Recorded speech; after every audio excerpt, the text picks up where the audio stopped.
ಎಲ್ಲರಿಗೆ ನಮಸ್ಕಾರ. ನಿನ್ನೆ ದಿವಸ ಪಾಶ್ಚಾತ್ಯ ಪಂಚಮಹಾಕಾವ್ಯಗಳ ಪೀಠಿಕಾ ರೂಪವಾಗಿ ಮಹಾಕಾವ್ಯದ ಲಕ್ಷಣಗಳನ್ನು ಕುರಿತು ಚಿಂತನೆ ಮಾಡ್ತಾ ಇದ್ವಿ. ಅಲ್ಲಿ ಅವರು ಅನೇಕ ಪ್ರಕಾರಗಳನ್ನು ಹೇಳ್ತಾರೆ.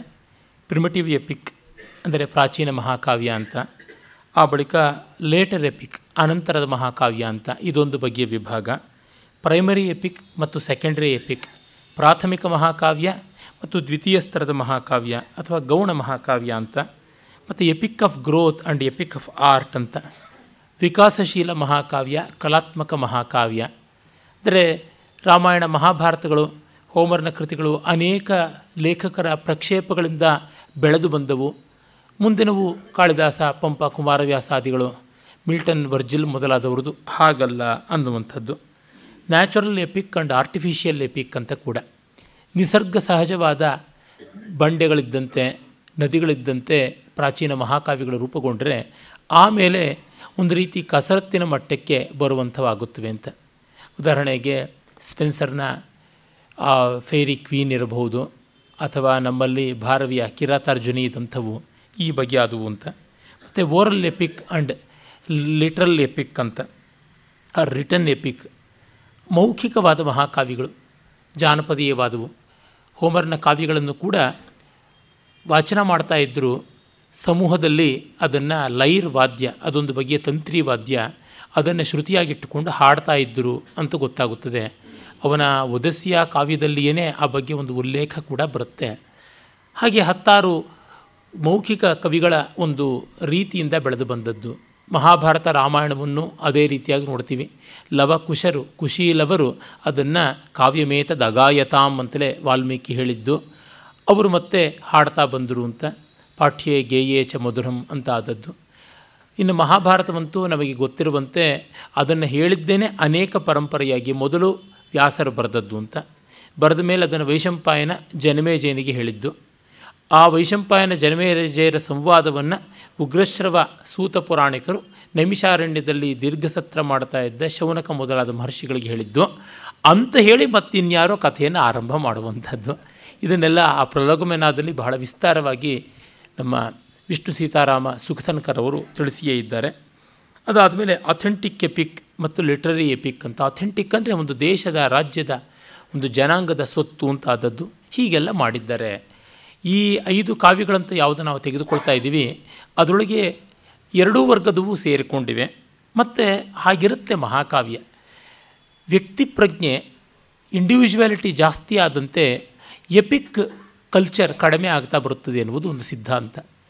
ವ್ಯಕ್ತಿವಾದಿಯಾದಂತೆ ಸಮಾಜ, ಇವುಗಳ ಸಮುದಾಯದ ಒಂದು ಲಕ್ಷಣಗಳು ಕಡಿಮೆ ಆಗ್ತಾ ಬರುತ್ತವೆ. ಏನೂ ಮಾಡೋದಕ್ಕಾಗೋದಿಲ್ಲ. ಜಾಯಿಂಟ್ ಫ್ಯಾಮಿಲಿ ಹೇಗೆ ಹೋಗ್ತಾ ಬರ್ತಾ ಇದೆಯೋ ಅದೇ ರೀತಿಯಾಗಿ ಅಂತ. ಆದರೆ ಜನ ಯಾವುದೋ ಒಂದು ರೀತಿ ಒಟ್ಟಿರಬೇಕು ಅಂತ ಬಯಸ್ತಾರಲ್ವ, ಆ ಬಯಕೆ ಒಂದು ಉಂಟಲ್ವ. ನಾವು ಜಾಯಿಂಟ್ ಫ್ಯಾಮಿಲಿಯನ್ನು ಎಷ್ಟು ಕಳ್ಕೊಂಡಿದ್ರೂ ಕೂಡ ತೆರೆಯ ಮೇಲೆ ಇಂದು ಜಾಯಿಂಟ್ ಫ್ಯಾಮಿಲಿ ಸಿನಿಮಾಗಳು ಸಕ್ಸಸ್ಫುಲ್ ಆಗುವಂಥದ್ದನ್ನು ನಮ್ಮ ದೇಶದ ಹಿನ್ನೆಲೆಯಲ್ಲಿ ನೋಡ್ತಾ ಇದ್ದೀವಿ. ಮತ್ತು ಬೇರೊಂದು ರೀತಿಯ ಸಮುದಾಯಗಳು, ಸ್ನೇಹ ಸಮುದಾಯಗಳು, ಫ್ರೆಂಡ್ಶಿಪ್ ಕಮ್ಯುನಿಟಿ ಇವುಗಳೆಲ್ಲ ಬೆಳೀತಾ ಇವೆ. ಮುಂಚೆ ಕೆಮ್ಮಿದ್ದು ಸೀನಿದ್ದು ಎಲ್ಲವನ್ನು ಅಕ್ಕಪಕ್ಕದ ಮನೆಯವ್ರಿಗೆ ಹೇಳ್ಕೊಳ್ತಾ ಇದ್ದರು, ಬಂಧು ವರ್ಗಕ್ಕೆ ಹೇಳ್ಕೊಳ್ತಾ ಇದ್ದರು, ಆಮೇಲೆ ದ್ವೀಪಗಳಂತೆ ಬದುಕ್ತಾ ಇದ್ರು ಅಂತ. ಈಗ ಫೇಸ್ಬುಕ್ಕು, ಟ್ವಿಟರಲ್ಲಿ ನೋಡಿದ್ರೆ ಕೆಮ್ಮಿದ್ದು ಸೀನಿದ್ದಕ್ಕಿಂತಲೂ ತಳಾತಳವಾಗಿರುವಂಥದ್ದೆಲ್ಲ ಹೇಳುವಂಥದ್ದಾಗಿದೆ. ಅಂದರೆ ಪ್ರತಿಯೊಬ್ಬರದು ಪ್ರತಿಯೊಂದು ವಿಷಯವೂ ತಿಳ್ಕೊಳ್ಬೇಕು ಅಂತ. ಅದು ಜಗಲಿ ಮೇಲಿನ ಹರಟೆ, ಬಾವಿಕಟ್ಟೆ ನೀರಿನ ಹರಟೆ ಇವುಗಳಿಗಿಂತ ಯಾವುದೇ ರೀತಿಯಲ್ಲಿ ತತ್ವತಃ ಭಿನ್ನವಲ್ಲ. ಆ ದೃಷ್ಟಿಯಿಂದ ಕಂಡಾಗ ಇದೊಂದು ಒಳ್ಳೆಯ ಬೆಳವಣಿಗೆ ಅಂತಲೇ ಹೇಳಬೇಕಾಗುತ್ತದೆ, ಅದನ್ನು ಮೆಚ್ಚುವುದಿದ್ದರೆ. ಆದರೆ ಅದನ್ನು ಸರಿಯಲ್ಲ ಅಂತ ಹೇಳುವವರು ಇದ್ದಾರೆ. ಅದು ಏನೇ ಇರಲಿ, ಲೋಕದಲ್ಲಿ ನಾವು ಕಂಡಿರುವ ಸತ್ಯ ಅಂದರೆ ಮನುಷ್ಯನನ್ನು ಬಿಟ್ಟು ಇರಲಾರ. ಇರುವ ಸ್ಥಿತಿಗೆ ಬಂದಾಗ ಅವನು ಮನುಷ್ಯ ಆಗಿರಲ್ಲ. ಹಾಗಾಗಿಲ್ಲದೆ ಇದ್ದಾಗ ಕಾವ್ಯ ಇತ್ಯಾದಿಗಳ ಪ್ರಸ್ತಾವ ಬರುವುದೇ ಇಲ್ಲ. ಎಲ್ಲಿವರೆಗೂ ಭಾವ ಜಾಗೃತವಾಗಿ ಇರುತ್ತದೆಯೋ ಅಲ್ಲಿವರೆಗೂ ಅವನನ್ನು ಮನುಷ್ಯ ಅಂತ ಕರೀತಾರೆ. ಭಾವ ಜಾಗರಣ ಇಲ್ಲದೆ ಇದ್ದ ಮೇಲೆ ಅವನು ಮನುಷ್ಯನಲ್ಲ. ಆಗ ಕತೆ, ಕಾದಂಬರಿ ಮೊದಲಾದ ನವೀನ ಸಾಹಿತ್ಯ ಇರಲಿ, ಮಹಾಕಾವ್ಯಾದಿ ಪ್ರಾಚೀನ ಸಾಹಿತ್ಯವಿರಲಿ, ಯಾವುದೂ ಬೇಕಾಗುವುದಿಲ್ಲ ಅನ್ನುವುದು ನಿಜ ಅಂತ ಅನಿಸುತ್ತದೆ. ಹೀಗೆ ಮಹಾಕಾವ್ಯದ ಬೇರೆ ಬೇರೆ ವಿವರಗಳನ್ನು ಕೊಡ್ತಾರೆ. ನಮ್ಮಲ್ಲಿ ಕೂಡ ಮಹಾಕಾವ್ಯದ ಬಗೆಗೆ ಸಾಕಷ್ಟು ಲಕ್ಷಣಗಳನ್ನು ಹೇಳ್ತಾ ಬಂದಿದ್ದಾರೆ. ಉದಾಹರಣೆಗೆ ನಮ್ಮ ಕಾವ್ಯದ ದಂಡಿ ಭಾಮಹ ವಿಶ್ವನಾಥ ಮೊದಲಾದವರು ಹೇಳಿರುವ ಲಕ್ಷಣಗಳನ್ನು ನೋಡಿದರೆ ನಮಗೆ ಗೊತ್ತಾಗುತ್ತದೆ ನಾವು ಒಳ್ಳೆಯ ಮಹಾಕಾವ್ಯದ ಲಕ್ಷಣಗಳನ್ನೇ ಕೊಟ್ಟಿದ್ದೀವಿ ಅಂತ. ಸರ್ಗಬಂಧೋ ಮಹಾಕಾವ್ಯಂ ಮಹತಾಂಚ ಮಹಚ್ಚಯತ್ ಅಗ್ರಾಮ್ಯ ಶಬ್ದಮರ್ಥ್ಯಂಚ ಸಾಲಂಕಾರಂ ಸದಾಶ್ರಯಂ ಚತುರ್ವರ್ಗಾಭಿಧಾನೇಪಿ ಭೂಯಸ್ಸಾರ್ಥೋಪದೇಶಕೃತ್ ಯುಕ್ತಂ ಲೋಕಸ್ವಭಾವೇನ ರಸಿಶ್ಚ ಸಕಲೈಃ ಪೃಥಕ್ ಅನ್ನುವಂಥ ಭಾಮಹನ ಮಾತು. ಮತ್ತು ಧರ್ಮಾರ್ಥಕಾಮ ಮೋಕ್ಷಾಣಂ ವೈಚಕ್ಷಣ್ಯಂ ಕಲಾಸು ಚ ಕರೋತಿ ಕೀರ್ತಿಂ ಪ್ರೀತಿಂಚ ಸಾಧುಕಾವ್ಯ ನಿಷೇವಣಂ ಇತ್ಯಾದಿಯಾದ ಮಾತುಗಳನ್ನು ನೋಡಿದಾಗ ದೊಡ್ಡದಾಗಿ ಸರ್ಗಗಳು ಅಂದರೆ ಒಂದು ಹೊಸ ಹುಟ್ಟು ಆಗುವಂಥ ಒಂದು ಅಧ್ಯಾಯಗಳಿಂದ ಕೂಡಿರುತ್ತದೆ ಮತ್ತು ದೊಡ್ಡದಾಗಿರುತ್ತದೆ. ಮಹಾಪುರುಷರ ವ್ಯಕ್ತಿತ್ವವನ್ನು ಮಹಾಘಟನೆಗಳನ್ನು ಒಳಗೊಂಡದ್ದಾಗಿರುತ್ತದೆ. ಅಗ್ರಾಮ್ಯ ಶಬ್ದಮರ್ಥ್ಯಂಚ ಮತ್ತು ಅದು ಅಗ್ಗದ ಮಾತುಗಳಿಂದ ಕೂಡಿರುವುದಿಲ್ಲ, ಉದತ್ತ ಗಂಭೀರವಾದ ಮಾತಿನ ರೀತಿ ಇರುವಂಥದ್ದಾಗುತ್ತದೆ ಅಂತ. ಏಕೆಂದರೆ ಒಂದು ಮಾತಿನಲ್ಲಿ ಉನ್ನತಿ ಬಂದಾಗ ನಮಗೆ ತನ್ನಂತೆ ತಾನೇ ಗಾಂಭೀರ್ಯ ಬರುತ್ತದೆ. ಹಾಗಲ್ಲದೆ ಸವಕಲ ಮಾತುಗಳು ಪೊಳ್ಳು ಮಾತುಗಳು ಬಂದಾಗ ತುಂಬ ಶಿಥಿಲ ಅಂತ ಅನಿಸಿಬಿಡುತ್ತದೆ. ಸರಳವಾಗಿ ಹೇಳೋದಿದ್ದರೆ ಒಂದು ಸತ್ಯವನ್ನು ಗಮನಿಸಬಹುದು. ನಿನ್ನೆ ತಾನೇ ನನ್ನ ಸ್ನೇಹಿತರೊಬ್ಬರು ಕೂಡ ಹೇಳಿದ್ರು, ಇಲ್ಲಿ ಹಿರಿಯ ಮಿತ್ರರು, ಅವರ ಮನೆಗಳಲ್ಲಿ ಚರ್ಚೆ ನಡೀತಾ ಇರುತ್ತಂತೆ, ಕೈಲಾಸಂ ಅವರ ಕೃತಿಗಳು ಈಗ ಯಾತಕ್ಕೆ ಯಾರೂ ಜಾಸ್ತಿ ಓದ್ತಾ ಇಲ್ಲ ಅಂತ. ಅದಕ್ಕಾಗಿ ಇಂಗ್ಲೀಷ್ ಮತ್ತು ಕನ್ನಡ ಎರಡರ ಭಾಷಾ ಪ್ರಾವೀಣ್ಯ ಬೇಕಾ, ಅದರ ರೀತಿಯಾದಂಥ ಒಂದು ವ್ಯವಸ್ಥೆ ಈಗ ಇಲ್ಲದಿರುವುದಾ ಮತ್ತೊಂದ ಏನು ಅಂತ. ಆ ವಿಷಯದಲ್ಲಿ ಪ್ರಾಮಾಣಿಕವಾಗಿ ನೋಡುವುದಿದ್ದರೆ ನನ್ನ ಅನಿಸಿಕೆ ಇಷ್ಟು. ನನಗಂತೂ ಕೈಲಾಸಂ ನಾಟಕಗಳು ಇಷ್ಟ. ಡಿ ವಿ ಜಿಯವರ ಮಾತನ್ನೇ ಪುನರುಚ್ಚಾರ ಮಾಡಬೇಕು. ಅದು ಬದುಕುತ್ತಾ ಇಲ್ಲವಾ, ಅದು ಬಾಳುತ್ತಾ ಇಲ್ಲವಾ ಅನ್ನೋದು ನನ್ನ ಮಟ್ಟಿಗೆ ಅಪ್ರಸ್ತುತ. ನಾನಿರುವವರೆಗೂ ಬದುಕುತ್ತದೆ, ಯಾಕೆಂದರೆ ನನಗದು ಇಷ್ಟ ಅಂತ ಡಿ ವಿ ಜಿಯವರು ಕೈಲಾಸಂ ಸ್ಮರಣೆ ಅನ್ನುವ ಕೆ ವಿ ಅಯ್ಯರವರ ಪುಸ್ತಕದ ಪ್ರಸ್ತಾವನೆಯಲ್ಲಿ ಹೇಳ್ತಾರೆ. ಆ ರೀತಿ ನಾನು ಹೇಳಬಲ್ಲೆ. ಆದರೆ ಮತ್ತೊಂದು ಏನಂದರೆ, ಕೈಲಾಸಂ ಬದುಕಿನ ಆಳವಾದ ಗಂಭೀರವಾದ ಯಾವ ವಿಷಯಗಳನ್ನು ಮುಟ್ಟಲಿಲ್ಲ. ಮತ್ತು ಅವರು ವಿನೋದದ ಹಾಸ್ಯದ ರೀತಿಯಿಂದ ಮಾಡಿದ್ರು. ಹೂರಣಕ್ಕಿಂತ ತೋರಣ ಹೆಚ್ಚಾಯಿತು. ಏನು ಹೇಳಬೇಕು ಅನ್ನೋದಕ್ಕಿಂತ ಹೇಗೆ ಹೇಳಬೇಕು ಅನ್ನೋದೇ ಮುಖ್ಯವಾಯಿತು. ಆ ಕಾರಣದಿಂದ ಅವರ ಬಂಡವಾಳವಿಲ್ಲದ ಬಡಾಯಿ, ಹೋಮ್ ರೂಲು, ಮತ್ತೊಂದು ಈ ಥರದ್ದು ಬೇಕಾದಷ್ಟು ನಾಟಕಗಳಲ್ಲಿ ಅದರ ಹೃದಯದ ಸಾರವತ್ತಾದ ಭಾಗ ಬದುಕಿನ ಸಂಕೀರ್ಣತೆಯ ಎಲ್ಲ ಮುಖಗಳನ್ನು ಮುಟ್ಟುವುದಕ್ಕೆ ಬದಲಾಗಿ ಒಂದಿಷ್ಟು ಚಮತ್ಕಾರ, ನಿಜ ಗಂಭೀರವಾದದ್ದು ಇದೆ, ಇಲ್ಲ ಅಂತಿಲ್ಲ, ಆದರೆ ಅಲ್ಲಲ್ಲಿ ಬರುತ್ತದೆ. ಅದು ಬದುಕಿನ ವ್ಯಂಗ್ಯವನ್ನು ತೋರಿಸುತ್ತದೆ. ಉದಾಹರಣೆಗೆ ಆ ಒಂದು ಅಮ್ಮಾವರ ಗಂಡ ನಾಟಕದಲ್ಲಿ the hand that rocks the cradle will rule the world ಅಂತ ಅವಳು ಪೇಪರ್ ಓದ್ತಾ ಇರ್ತಾಳೆ, ಗಂಡ ತುಟ್ಲು ತೂಗ್ತಾ ಇರ್ತಾನೆ. ಅಮ್ಮ ಅವರು ಓದ್ತಾ ಇದ್ದರೆ ಅಯ್ಯನವರು ಹಾಗೆ ಮಾಡ್ತಾ ಇರ್ತಾರೆ. ಆ ವ್ಯಂಗ್ಯವನ್ನು ಅಲ್ಲಿ ತೋರಿಸ್ತಾರೆ. ಈ ರೀತಿಯಾಗಿ ಇರುವಂಥದ್ದು ಸೂಕ್ಷ್ಮವಾಗಿ ಅಲ್ಲಲ್ಲಿ ಬರುತ್ತೆ. ಪೋಲಿ ಕಿಟ್ಟಿನಲ್ಲಾಗಲಿ ಟೊಳ್ಳುಗಟ್ಟಿಯಲ್ಲಾಗಲಿ ನಾವು ವಿದ್ಯಾ ಅಂತ ಏನು ಡಿಗ್ರಿವಂತರು ಅಂತ ಮಾಡಿಕೊಂಡಿದ್ದೀವಿ, ಅವರಿಗಿಂತ ಮಿಗಿಲಾದದ್ದು ಉಂಟು ಅಂತ ಹೇಳುವಂಥದ್ದು. ಆದರೆ ಆ ತತ್ವವನ್ನು ಹೇಳುವುದರ ಮುಖಾಂತರ ಸಾಧಿಸಬೇಕಾದ್ದಕ್ಕಿಂತ ಮತ್ತೂ ದೊಡ್ಡದಾದ ರೀತಿಯಲ್ಲಿ ಮೇಲ್ಹೊಳೆ ಕೊಚ್ಚಿಕೊಂಡು ಬರುವಂತೆ ಹಾಸ್ಯ, ವಿನೋದ ಇತ್ಯಾದಿಗಳೆಲ್ಲ ಕೂಡ ಬಹಳ ವೈಭವದಿಂದ ಬರುತ್ತವೆ. ಹಾಗೆ ಬರುವುದನ್ನು ನೋಡಿದಾಗ ನಮಗನ್ಸುತ್ತೆ ಎಲ್ಲಿಯೋ ತೋರಣ ಹೆಚ್ಚಾಯಿತು, ಹೂರಣ ಕಡಿಮೆ ಆಯಿತು ಅಂತ. ಆದರೆ ನಮಗೆ ತೋರಣವೇ ಬೇಕು, ಹಸರೇ ಬೇಕು, ಸೊಗಸೇ ಬೇಕು ಅಂತ ಇರುವಂಥವರು ಇಲ್ಲದೇ ಇಲ್ಲ. ಎಲ್ಲವೂ ಗಂಭೀರವೇ ಆಗಿರಬೇಕು ಅಂತ ಇಲ್ಲ. ಹಾಗಾಗಿ ನನ್ನಂಥವರು ಎಷ್ಟೋ ಜನ ಇದ್ದಾರೆ, ಓದ್ತಾರೆ. ಆದರೆ ಹಾಸ್ಯ ಅನ್ನುವುದನ್ನು ನಾವು ತೆಗೆದುಕೊಂಡಾಗ ಅದು ಮನಸ್ಸಿಗೆ ಮಾರ್ಮಿಕವಾಗಿ ಮುಟ್ಟುವ ವ್ಯಂಗ್ಯ ಆಗಬೇಕು ಅಂದರೆ it becomes very very contemporary. ಅದು ತುಂಬ ಸದ್ಯಕಾಲೀನವಾಗಿರುತ್ತದೆ. ಅದು ಔಟ್ ಆಫ್ ಕಾಂಟೆಕ್ಸ್ಟ್ ಆದರೆ ಹಿಡಿಯುವುದು ಕಷ್ಟ ಆಗಿಬಿಡುತ್ತೆ. ಸರಳವಾಗಿ ಹೇಳಬೇಕು ಅಂದರೆ ಕೈಲಾಸಂ ಅವರ ನಾಗತ್ತೆ ಈ ಹೊತ್ತಿನ ಮಕ್ಕಳಿಗೆ ಏನೂ ಅರ್ಥ ಆಗೋದಕ್ಕೆ ಸಾಧ್ಯ ಇಲ್ಲ ಅನಿಸುತ್ತೆ. ಫುಟ್ನೋಟ್ಗಳನ್ನೆಲ್ಲ ಕೊಡಬೇಕು. ಮಡಿ ಹೆಂಗಸು ಅಂತಂದರೆ ಏನು ಅನ್ನೋದನ್ನು ಸಚಿತ್ರ ವಿವರಣೆ ಕೊಡಬೇಕಾಗುತ್ತದೆ. ಚಕ್ಳದ ಸಾಮಾನು, ಸುವಾಸನೆ ಬೀರೋ ಸುಪ್ಪತ್ತಿಗೆ, ಸಾವಿಗಳ ಸಾರಥ್ಯ, ಇನ್ನೇನೇ ಬೇಕು, ಮಡಿ ಹುಡಿ ಎಲ್ಲ ಹಾಳಾಗೋದಕ್ಕೆ ಅಂತಂದರೆ ಏನೂ ಗೊತ್ತಾಗೋದಿಲ್ಲ. ನಮ್ಮ ಮನೇಲಿ ನೀರಾದರೂ ಕುಡಿತೀರಾ ನೀವು, ಬಿಡ್ತು ಅಂದರೆ ಎಲ್ಲಾದರೂ ಉಂಟೆ ಪುರೋಹಿತರನ್ನು ಕರೆಸಿ ಪುಣ್ಯಾಹವಾಚನ ಮಾಡಿಸದೆ ನಿಮ್ಮ ಮನೇಲಿ ನೀರು ಕುಡಿಯೋಣ ಅಂದರೆ ಏನೇನು ಅರ್ಥ? ನಮ್ಮ ಪಿತೃಗಳು ಮಳೆಗಾಲದಲ್ಲಿ ಅಡಿಕೆ ಮರದಿಂದ ಕಾಯಿಗಳು ಪಟಪಟ ಅಂತ ಉದುರೋಗೋದಿಲ್ವಾ? ಅಗ್ನಿಗೆ ಅಭಿಷೇಕ ಮಾಡಿಸಿ ಅಂಬಾರಿನಲ್ಲಿ ಜಂಬೂ ಸವಾರಿ ಮಾಡಿಸ್ದಂಗೆ ಪ್ರಭಾಮಣಿ ಅಂತ ಇವಳು ಕರಿಮಣಿ, ಇವಳ ಬಣ್ಣಕ್ಕೆ ಬಿಳಿ ಸೀರೆ ಬೇರೆ ಕೇಡು. ಸುಣ್ಣದ ಗೂಡಲ್ಲಿ ಕುಕ್ಕರಿಸಿ 7 ಜನ್ಮ ಕಾಯಿಸಿದ್ರೂ ಬಣ್ಣ ಬಿಡೋ ಮಟ್ಟಕ್ಕೆ ಕಾಣೆ. ಅಲ್ಲಿ ಒಬ್ಬಳು ಪ್ರಭಾಮಣಿ ಅಂತ ಬರ್ತಾಳೆ, ಕನ್ವರ್ಟೆಡ್ ಕ್ರಿಶ್ಚಿಯನ್ ಒಬ್ಬಾಕೆ. ಇವೆಲ್ಲ ಅರ್ಥವಾಗೋದು ಕಷ್ಟ. ಆದರೆ ಫುಟ್ನೋಟ್ಗಳು ಇದ್ದು ಅರ್ಥ ಮಾಡಿಕೊಳ್ಳುವ ರಸಿಕತೆ ಇದ್ದರೆ ಆಗುತ್ತೆ. ಇವತ್ತು ನಾವು ಚತುರ್ಭಾಣಿಯನ್ನು ಓದೋರಿದ್ದೀವಿ ಅಂತಂದರೆ ಕೈಲಾಸವನ್ನು ಓದೋದು ಕಷ್ಟ ಇಲ್ಲ. ಆದರೂ ಒಂದು ಗಮನಿಸಬೇಕಾದ್ದೇನೆಂದರೆ, ಮುಖ್ಯವಾಗಿ ನಾವು ಜಗತ್ತಿನ ಸಾಹಿತ್ಯದಲ್ಲಿ ಹಾಸ್ಯವನ್ನೇ ಪ್ರಧಾನವಾಗಿಟ್ಟುಕೊಂಡು ಯಾವ ಒಂದು ಮಹಾಕೃತಿಯೂ ನಿಂತಿಲ್ಲ. ಯಾಕೆಂದರೆ ಮನುಷ್ಯನ ಬದುಕಿನಲ್ಲಿ ಹಾಸ್ಯಕ್ಕಿಂತ ಗಾಂಭೀರ್ಯಕ್ಕೆ ಹೆಚ್ಚಿನ ಅವಕಾಶ ಇದೆ. ಅದು ಎಂಥ ಹಾಸ್ಯ ಅಂದರೆ, ತನ್ನನ್ನು ತಾನು ನೋಡಿ ನಗುವ ಹಾಸ್ಯವಾದರೆ ಪರವಾಗಿಲ್ಲ, ಆತ್ಮಸ್ಥಹಾಸ. ಪರಸ್ಥಹಾಸ ಅಂದರೆ ಬೇರೊಬ್ಬರ ಕೊರತೆಯನ್ನು, ಕುಂದುಗಳನ್ನು, ಓರೆಕೋರೆಗಳನ್ನು ನೋಡಿ ನಗುವಂಥದ್ದು. ಅದು ಅಹಂಕಾರವನ್ನು ವಿಜೃಂಭಿಸಿ ಬರುವಂಥ ಹಾಸ್ಯ. ಮತ್ತು ಹಾಸ ಅನ್ನುವ ಭಾವಕ್ಕೂ ಹಾಸ್ಯ ಅನ್ನುವ ರಸಕ್ಕೂ ಅಂತರ ಕಡಿಮೆ.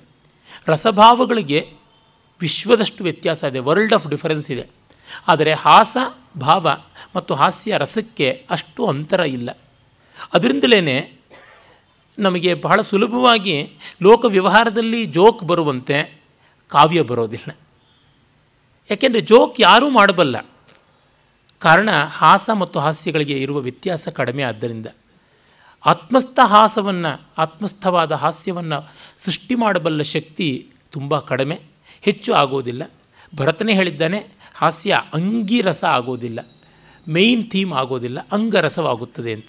ಈ ಕಾರಣದಿಂದ ಮಹಾಕಾವ್ಯಗಳು ಬಂದಿಲ್ಲ. ಅದರಿಂದಲೇ ಅಗ್ರಾಮ್ಯಂ ಶಬ್ದಂ ಅರ್ಥ್ಯಂಚ ಅಂತ ಅನ್ನುವ ಮಾತು ಬರುತ್ತೆ. ಅಗ್ರಾಮ್ಯವಾದ ಅಂದರೆ ಗಂಭೀರವಾದಂಥ ಶಬ್ದಾರ್ಥಗಳು, ಫಾರ್ಮ್ ಆ್ಯಂಡ್ ಕಂಟೆಂಟ್ ಇರಬೇಕು ಅಂತ. ಮತ್ತು ಸಾಲಂಕಾರಂ ಸದಾಶ್ರಯಂ, ರಸಮಯವಾದ ಒಂದು ಆಶ್ರಯ ವಸ್ತು ಇರಬೇಕು, ಜೊತೆಗೆ ಮಾತಿಗೆ ಒಂದು ಸೊಗಸಿರಬೇಕು ಅಂತ. ಮುಕ್ತ ವೈಚಿತ್ರ್ಯ ಇರಬೇಕು. ದುರ್ದೈವದಿಂದ ಒಂದು ಮಾತು ಹೇಳಬೇಕು, ಏನೆಂದರೆ ಜಾನ್ ಮಿಲ್ಟನ್ನವರೆಗೆ ಪಾಶ್ಚಾತ್ಯ ಕಾವ್ಯಗಳಲ್ಲಿ ಅಂಥ ದೊಡ್ಡ ಸಾಲಂಕಾರ ಕಾಣಿಸೋದಿಲ್ಲ. ಅಲ್ಲಿಲ್ಲಿ ವರ್ಜಿಲ್ನಲ್ಲಿ ಮಿಂಚು ಮರೆಯಾಗುತ್ತದೆ. ಹೋಮರ್ ಮತ್ತು ಡಾಂಟೆಗಳಲ್ಲಿ ಇಲ್ಲ ಅನ್ನೋಷ್ಟು ಕಡಿಮೆ. ಕಥಾದೃಷ್ಟಿ ತುಂಬ ಚೆನ್ನಾಗಿದೆ, ಒರಿಜಿನಲ್ ಕ್ರಿಯೇಷನ್ಸ್ ಅಂತ ಅನ್ಬೋದು ಅವ್ರದ್ದು. ಆದರೆ ಉಕ್ತ ವೈಚಿತ್ರ್ಯ ಕಡಿಮೆ. ಮಹಾಭಾರತದಲ್ಲಿ ಎಷ್ಟರ ಮಟ್ಟಿಗೆ ಅಲಂಕಾರಗಳು ಬರ್ಬೋದು ಅಷ್ಟರ ಮಟ್ಟಿಗೆ ಅಲ್ಲಿ ಬರುವುದು. ಮಹಾಭಾರತದ ಗಾತ್ರಕ್ಕೆ ಹೋಲಿಸಿದರೆ ಶಬ್ದಾರ್ಥ ಅಲಂಕಾರಗಳು ಅಲ್ಲಿ ತುಂಬ ಕಡಿಮೆ. ವಾಲ್ಮೀಕಿ ರಾಮಾಯಣದಲ್ಲಿ ಮೇಲು, ಇವೆರಡಕ್ಕಿಂತ ಕಾಳಿದಾಸನಲ್ಲಿ ಮತ್ತೂ ಮೇಲು, ಅದು ಕಾಣಿಸೋಲ್ಲ. ಇದನ್ನು ಗಮನದಲ್ಲಿಟ್ಟುಕೊಂಡ್ರೆ ಆ ಮಟ್ಟದ ಆರ್ಟಿಸ್ಟ್ರಿಯನ್ನು ತಂದು ಆ ಸಬ್ಲಿಮಿಟಿಯನ್ನು ಉಳಿಸಿಕೊಳ್ಳುವ ಸ್ಟ್ರಕ್ಚರ್ ತುಂಬ ದೊಡ್ಡ ಕೆಲಸ ಅನಿಸುತ್ತೆ. ಅದೇ ರೀತಿಯಾಗಿ ದಂಡಿ ಮೊದಲಾದವರು ಕೂಡ ಹೇಳ್ತಾರೆ, ಸರ್ಗಬಂಧೋ ಮಹಾಕಾವ್ಯ ಮುಚ್ಯತೆ ತಸ್ಯ ಲಕ್ಷಣಂ ಆಶೀರ್ ನಮಸ್ಕ್ರಿಯಾ ವಸ್ತು ನಿರ್ದೇಶೋ ವಾಪಿ ತನ್ಮುಖಂ ಅಂತ. ಮಹಾಕಾವ್ಯವನ್ನು ಒಂದು ದೇವತಾ ವಂದನೆಯ ಮೂಲಕವೋ ಅಥವಾ ಅದನ್ನು ಓದುವವರಿಗೆ ಇಂಥ ದೇವತೆಯ ಅನುಗ್ರಹ ಆಗಲಿ ಎನ್ನುವ ಆಶಯದ ಮೂಲಕವೋ ಅಥವಾ ನೇರವಾಗಿ ವಸ್ತು ನಿರ್ದೇಶನವಾಗಿಯೋ ಆರಂಭ ಮಾಡಬೇಕು ಅಂತ. ರಾಮಾಯಣ ವಸ್ತು ನಿರ್ದೇಶ, ಮಹಾಭಾರತ ನಮಸ್ಕ್ರಿಯಾ ರೂಪ, ನಾರಾಯಣಂ ನಮಸ್ಕೃತ್ಯ ತಪಸ್ವಾಧ್ಯಾಯ ನಿರತಂ, ಈ ರೀತಿಯಾಗಿ. ಆದರೆ ಹೋಮರ್, ವರ್ಜಿಲ್, ಮಿಲ್ಟನ್, ಡಾಂಟೆ ಎಲ್ಲರೂ ಕೂಡ ವಸ್ತು ನಿರ್ದೇಶದಿಂದಲೇ ಮಾಡಿದ್ದಾರೆ. ಇರಲಿ, ಇವೆಲ್ಲವೂ ಅಂಗೀಕೃತವೇ ಅಂತಂತಾರೆ.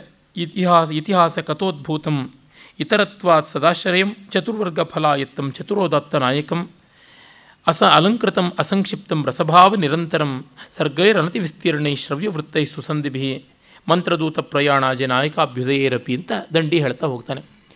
ಒಳ್ಳೆಯ ಛಂದಸ್ಸಿಂದ ಕೂಡಿರಬೇಕು, ರಮಣೀಯವಾಗಿರಬೇಕು, ಸೊಗಸಾಗಿರಬೇಕು. ತುಂಬ ದೊಡ್ಡದು ಅಂತ ಬಹಳ ಎಲಾಬರೇಟ್ ಅಂತ ಯದ್ವಾತದ್ವಾ ಎಲಾಬರೇಟ್ ಆಗಬಾರ್ದು, ಅಡಕವಾಗಿರಬೇಕು. ಪುರುಷಾರ್ಥ ಚತುಷ್ಟಯದ ಪ್ರತಿಪಾದನೆಯನ್ನು ಮಾಡ್ತಾ ಇರಬೇಕು ಅನ್ನುವಂಥದ್ದನ್ನೆಲ್ಲವನ್ನು ಹೇಳಿದ್ದಾರೆ. ಇಲ್ಲಿ ನಮಗೆ ಗೊತ್ತಾಗುವಂಥದ್ದು ಮಹಾಕಾವ್ಯಕ್ಕೆ ಕೆಲವೊಂದು ಲಕ್ಷಣಗಳು. ಮಹಾವಸ್ತು ಅಂತಿರಬೇಕು, ಮಹಾನಾಯಕ ಇರಬೇಕು, ಮಹಾಶೈಲಿ ಇರಬೇಕು, ಮತ್ತು ಒಂದು ಗಂಭೀರ ಮನೋಹರವಾದ ಛಂದಸ್ಸು ಕೂಡ ಬೇಕು ಅಂತ. ಪಾಶ್ಚಾತ್ಯರಲ್ಲಿ ಛಂದೋಬದ್ಧವಾಗಿರಲೇಬೇಕು ಅಂತಿದೆ, ನಮ್ಮಲ್ಲಿ ಗದ್ಯವೂ ಆಗಿರಬಹುದು ಅಂತ ಉಂಟು. ಆದರೆ ನಮ್ಮಲ್ಲಿ ಮಹಾಕಾವ್ಯ ಅನಿಸಿಕೊಂಡವೆಲ್ಲ ಪದ್ಯ ರೂಪದಲ್ಲಿಯೇ ಇವೆ. ಪದ್ಯಕ್ಕೆ ಬೇಗ ನೆಲಬಿಟ್ಟು ಹೇಳುವಂತಹ ಸಾಮರ್ಥ್ಯ ಉಂಟು. ಆ ಕಾರಣದಿಂದ ಅದರ ಸತ್ವವನ್ನು ಯಾರೂ ನಿರಾಕರಿಸೋಕ್ಕೆ ಸಾಧ್ಯ ಇಲ್ಲ. ಏಕೆಂದರೆ ಅದು ಬೇಗ ಒಂದು ಅಲೌಕಿಕದ ಕಡೆಗೆ ನಮ್ಮನ್ನು ಸೆಳೆಯುತ್ತದೆ. ಆ ಶಕ್ತಿ ನಾವು ಬಳಸಿಕೊಳ್ಳಬೇಕಾದಂಥದ್ದು ಅಂತ. ಆಮೇಲೆ ಪಾಶ್ಚಾತ್ಯರ ಈ ಮಹಾಕಾವ್ಯಗಳಲ್ಲಿ ಹೋಮರ್ ಅದನ್ನು ಹೆಕ್ಸಾಮೀಟರ್ ಅನ್ನುವ ಛಂದಸ್ನಲ್ಲಿ ಬರೆದ. ಅದೇ ಒಂದು ಹೆಕ್ಸಾಮೀಟರ್ ಛಂದಸ್ನಲ್ಲಿಯೇ ನಮ್ಮ ವರ್ಜಿಲ್ ಕೂಡ ಬರೆದ. ಡಾಂಟೆ ಮತ್ತು ಮಿಲ್ಟನ್ರು ಬ್ಲ್ಯಾಂಕ್ ವರ್ಸ್ ಅಂತ ಬೇರೆ ಒಂದು ಛಂದಸ್ಸನ್ನು ತಗೊಂಡಿದ್ದಾರೆ. ಈ ಹೆಕ್ಸಾಮೀಟರ್ನ ವಿವರಗಳನ್ನು ನಾನು ನೇರವಾಗಿ ಹೋಮರ್ನ ಕಾವ್ಯವನ್ನೇ ಓದುವಾಗ ಹೇಳ್ತೀನಿ. ಅಂದರೆ ಸಾಮಾನ್ಯವಾಗಿ 6 ಗಣಗಳು ಬರುತ್ತವೆ. ಅದರೊಳಗೆ ಬಗೆ ಬಗೆಯಾದಂಥ ಗಣಗಳು ಇರುತ್ತವೆ. ಪ್ರಧಾನವಾಗಿ ನಾವು ನೋಡುವಂಥದ್ದು 2. ಒಂದು ಭಗಣಾತ್ಮಕ, ಇನ್ನೊಂದು ಸಗಣಾತ್ಮಕ. ಅಂದರೆ ಲಘು ಲಘು ಗುರು, ಅದು ಸಗಣಾತ್ಮಕ. ನನನ ನನನ ನನನ ನನನ ನನನ ನನನ, ಆ ರೀತಿಯಾಗಿ ತಕದೀಂ ತಕದೀಂ ತಕದೀಂ ತಕದೀಂ ತಕದೀಂ ತಕದೀಂ ತಕದೀಂ ಆ ಹಾ ಒಂದು ಗತಿಯಲ್ಲಿ ಹೋಗುವಂಥದ್ದು. ಹಾಗಲ್ಲದೆ ನಾವು ನೋಡುವಂಥ ಇನ್ನೊಂದು ಬಗೆ ನಾನನ ನಾನನ ನಾನನ ನಾನ, ಕೊನೆಗೆ ಸ್ಪಾಂಡೆ ಅಂತ 2 ಗುರುಗಳ ಗಣ ಬರುತ್ತದೆ. ಈ ರೀತಿಯಾಗಿ ಮಾಡುವಂಥದ್ದು. ಒಟ್ಟಲ್ಲಿ ಚತುರ್ಮಾತ್ರ ಗಣವಿನ್ಯಾಸ ಎದ್ದು ತೋರುವಂತೆ ಹೋಮರ್ನಲ್ಲಿ, ವರ್ಜಿಲ್ನಲ್ಲಿ ಕಾಣುವಂಥದ್ದು. ತ್ರಿಮಾತ್ರ ಗಣಗತಿ ಎದ್ದು ತೋರುವಂತೆ ನಾವು ಡಾಂಟೆಯಲ್ಲಿ, ಮಿಲ್ಟನ್ನಲ್ಲಿ ಕಾಣ್ತೀವಿ. ಆ್ಯಂಬಿಕ್ ಅಂತ ಏನು ಕರೀತಾರೆ, ಲಗಮ್ ಲಗಮ್, ಆ ಬಗೆಯಾದಂಥದ್ದು.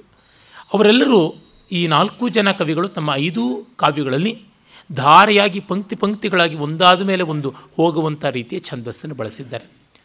ನಮ್ಮ ವ್ಯಾಸ ವಾಲ್ಮೀಕಿಗಳಲ್ಲಿ ಅನುಷ್ಠುಪ್ ಯಾವ ರೀತಿಯಲ್ಲಿ ಎಪಿಕ್ ಮೀಟರ್ ಅಂತ ಆಗಿದೆಯೋ, ಅಥವಾ ಕಾಳಿದಾಸಾದಿಗಳಲ್ಲಿ ತ್ರಿಷ್ಟುಪ್ಪಿಗೆ ಯಾವ ಶಕ್ತಿ, ಉಪಜಾತಿಗೆ ಯಾವ ಶಕ್ತಿ ಸಿಕ್ಕಿದೆಯೋ ಆ ಬಗೆಯಲ್ಲಿ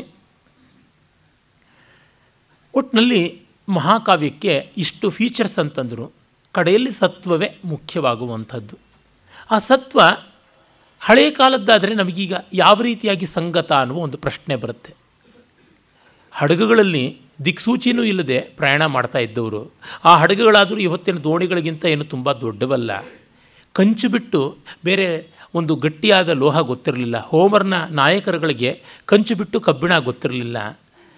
ಇನ್ನು ಅಂಥ ಒಂದು ಬ್ರಾನ್ಸ್ ಏಜ್ ಅಂತ ಏನು ಕರಿತೀವಿ, ಕಾಂಸ್ಯ ಯುಗ, ಅಲ್ಲಿದ್ದಂಥವರು ಈಗ 3000 ವರ್ಷಗಳ ಕೆಳಗಿದ್ದ 3200 ವರ್ಷಗಳ ಕೆಳಗಿದ್ದಂಥ ಅವರುಗಳ ಕಥೆ ನಮಗೆ ಹೇಗೆ ಪ್ರಯೋಜನಕ್ಕೆ ಬರುತ್ತೆ? ಅಥವಾ ಮಿಲ್ಟನ್ ಅನ್ನೋದಂತೂ ಸಂಪೂರ್ಣ ಕಾಲ್ಪನಿಕವಾದದ್ದು. ದೇವಲೋಕಕ್ಕೆ, ಪಾತಾಳಕ್ಕೆ, ನರಕಕ್ಕೆ ಸಂಬಂಧಪಟ್ಟಿರತಕ್ಕಂಥದ್ದು. ದೇವರ ಮೇಲೆ ಬಂಡೆದ್ದಂಥ ಸೇಟನನ ಒಂದು ಕೋಲಾಹಲ. ಲೂಸಿಫರ್ ಬೆಳಕಿನ ಪುಂಜ ಅನ್ನುವಂತೆ ಇದ್ದಂಥವನು, ದೇವರಿಗೆ ಎರಡನೇನಾಗಿರೋದು ನನಗೆ ಇಷ್ಟ ಇಲ್ಲ, ನಾನು ದೇವರಿಗಿಂತ ಮೀರಿದವನಾಗಬೇಕು ಅಂತಂದುಕೊಂಡು ನರಕಕ್ಕೆ ಬಿದ್ದದ್ದು, ಮತ್ತು ದೇವರ ಸೃಷ್ಟಿಯನ್ನೇ ನರಕಕ್ಕೆ ತಳ್ಳುವ ಪ್ರಯತ್ನ ಮಾಡಿದ್ದು. ಇದರೊಳಗೆ ಏನು ಕಾಣುತ್ತದೆ? ಎಲ್ಲ ಕಾಲ್ಪನಿಕವಲ್ಲವ? ಇನ್ನು ಡಾಂಟೆ ಇದಂತೂ ತನ್ನ ಅತ್ಯಂತ ಕಾಲ್ಪನಿಕವಾದ ಅಂತರ್ಯಾನ, ಇನ್ವರ್ಡ್ ಜರ್ನಿ ಹೇಗೆ ಅಂತ. ಆದರೆ ಇಲ್ಲಿ ಭಾವನೆಗಳು ಸಾರ್ವತ್ರಿಕವಾದವು ಅಂತ ಅನ್ನಬೇಕು. ಅಖಿಲೀಸ್ ತನ್ನ ಸ್ನೇಹಿತ ಪೆತ್ರೋಕ್ಲೋಸ್ ಅಂತ ಅವನು ಸತ್ತೋದಾಗ ಅವನಿಗಾಗಿ ಜುಟ್ಟು ಕಿತ್ತುಕೊಂಡು ಗೋಳಾಡ್ತಾ ಬಿಕ್ಕಿ ಬಿಕ್ಕಿ ಅಳ್ತಾನೆ. ಅವನ ತಾಯಿ ಹೇಳಿರ್ತಾಳೆ, ಇಂಗ್ಲೀಷ್ ಉಚ್ಚಾರದ ಪ್ರಕಾರ ಥೆಟಿಸ್ ಅಂತ ಕರೆಯುವಂಥದ್ದು ಗ್ರೀಕ್ನ ಒಂದು ಉಚ್ಚಾರ.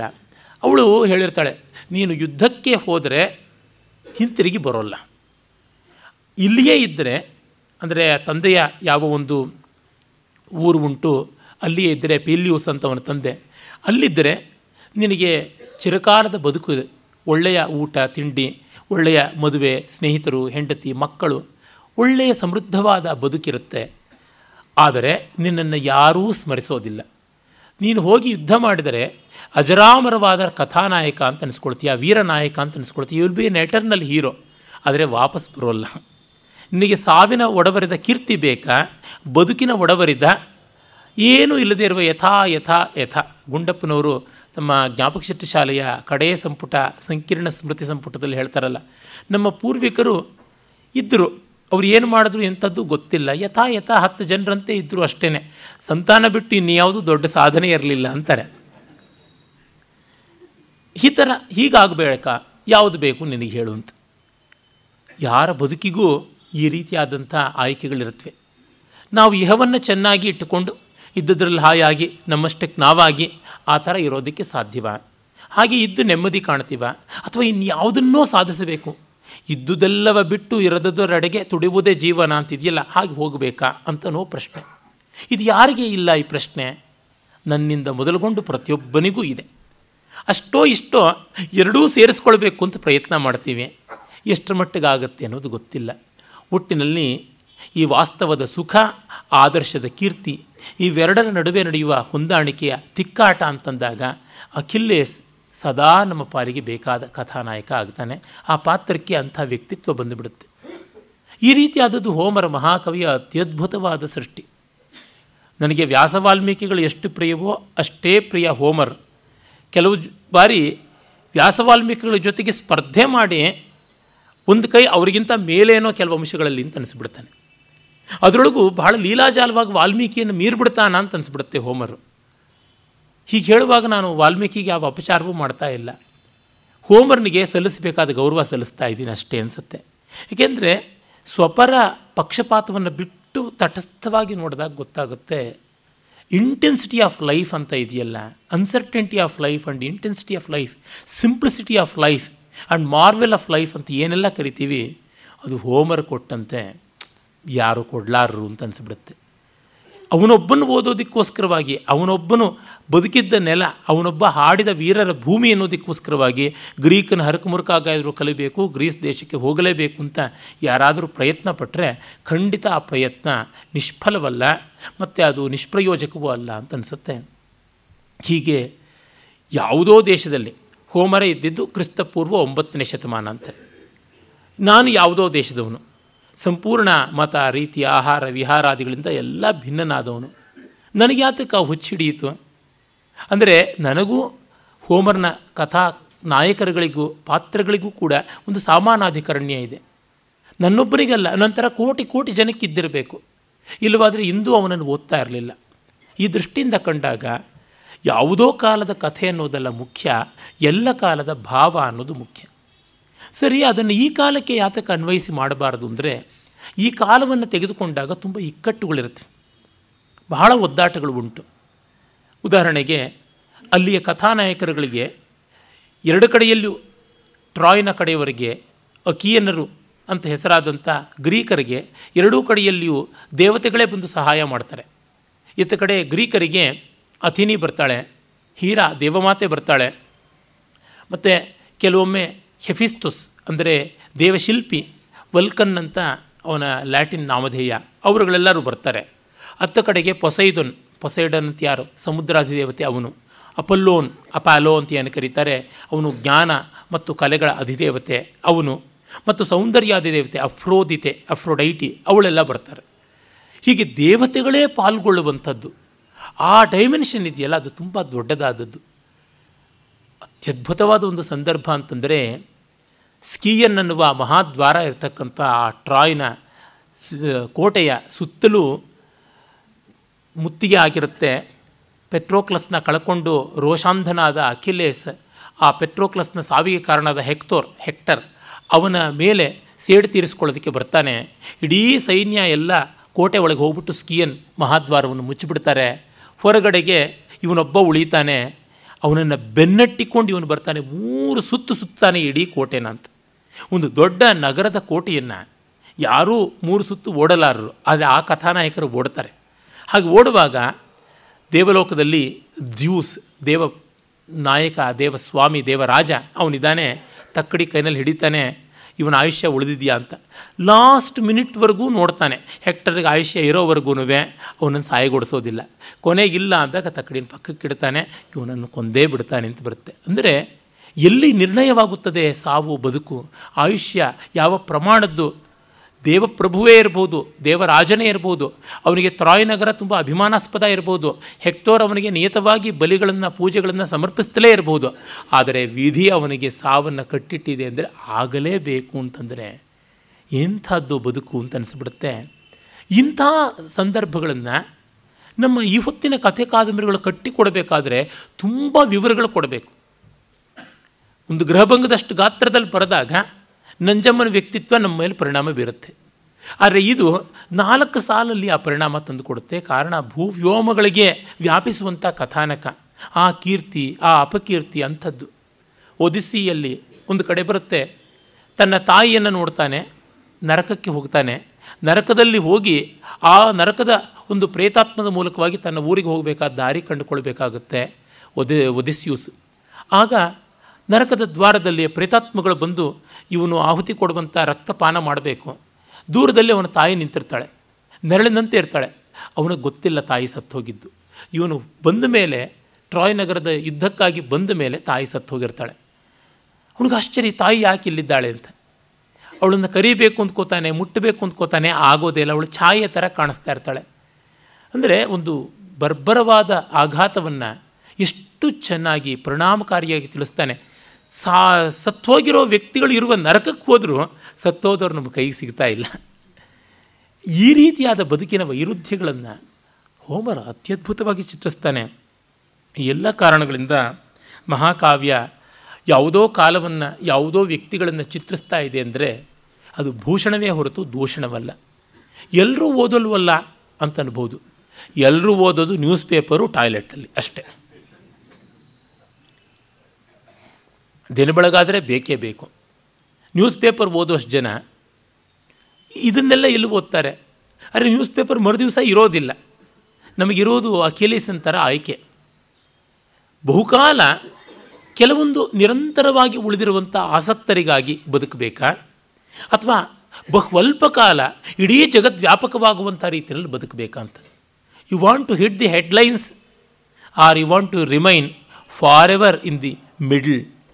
ಮಧ್ಯದ ಎಡಿಟೋರಿಯಲ್ ಪೇಜಲ್ಲಿ ಸಾಮಾನ್ಯ ಗಂಭೀರವಾದ ಲೇಖನಗಳು ಬರ್ತವೆ. ಆಯ್ಕೆ ನಿಮ್ಮದು ಅಂತಷ್ಟೇ. ಏನು ಮಾಡಬೇಕು ಅದನ್ನು ಮಾಡಬೇಕು. ಈ ದೃಷ್ಟಿಯಿಂದ ನೋಡಿದಾಗ ಕ್ಲಾಸಿಕ್ಸ್ಗೆ ಯಾರು ತೆತ್ತುಕೊಳ್ತಾರೆ, ಅಭಿಜಾತ ಕೃತಿಗಳಿಗೆ, ಅವರ ಫ್ರಂಟ್ ಪೇಜ್ಗೆ ಎಂದೂ ಬರೋಕ್ಕೆ ಸಾಧ್ಯ ಇಲ್ಲ.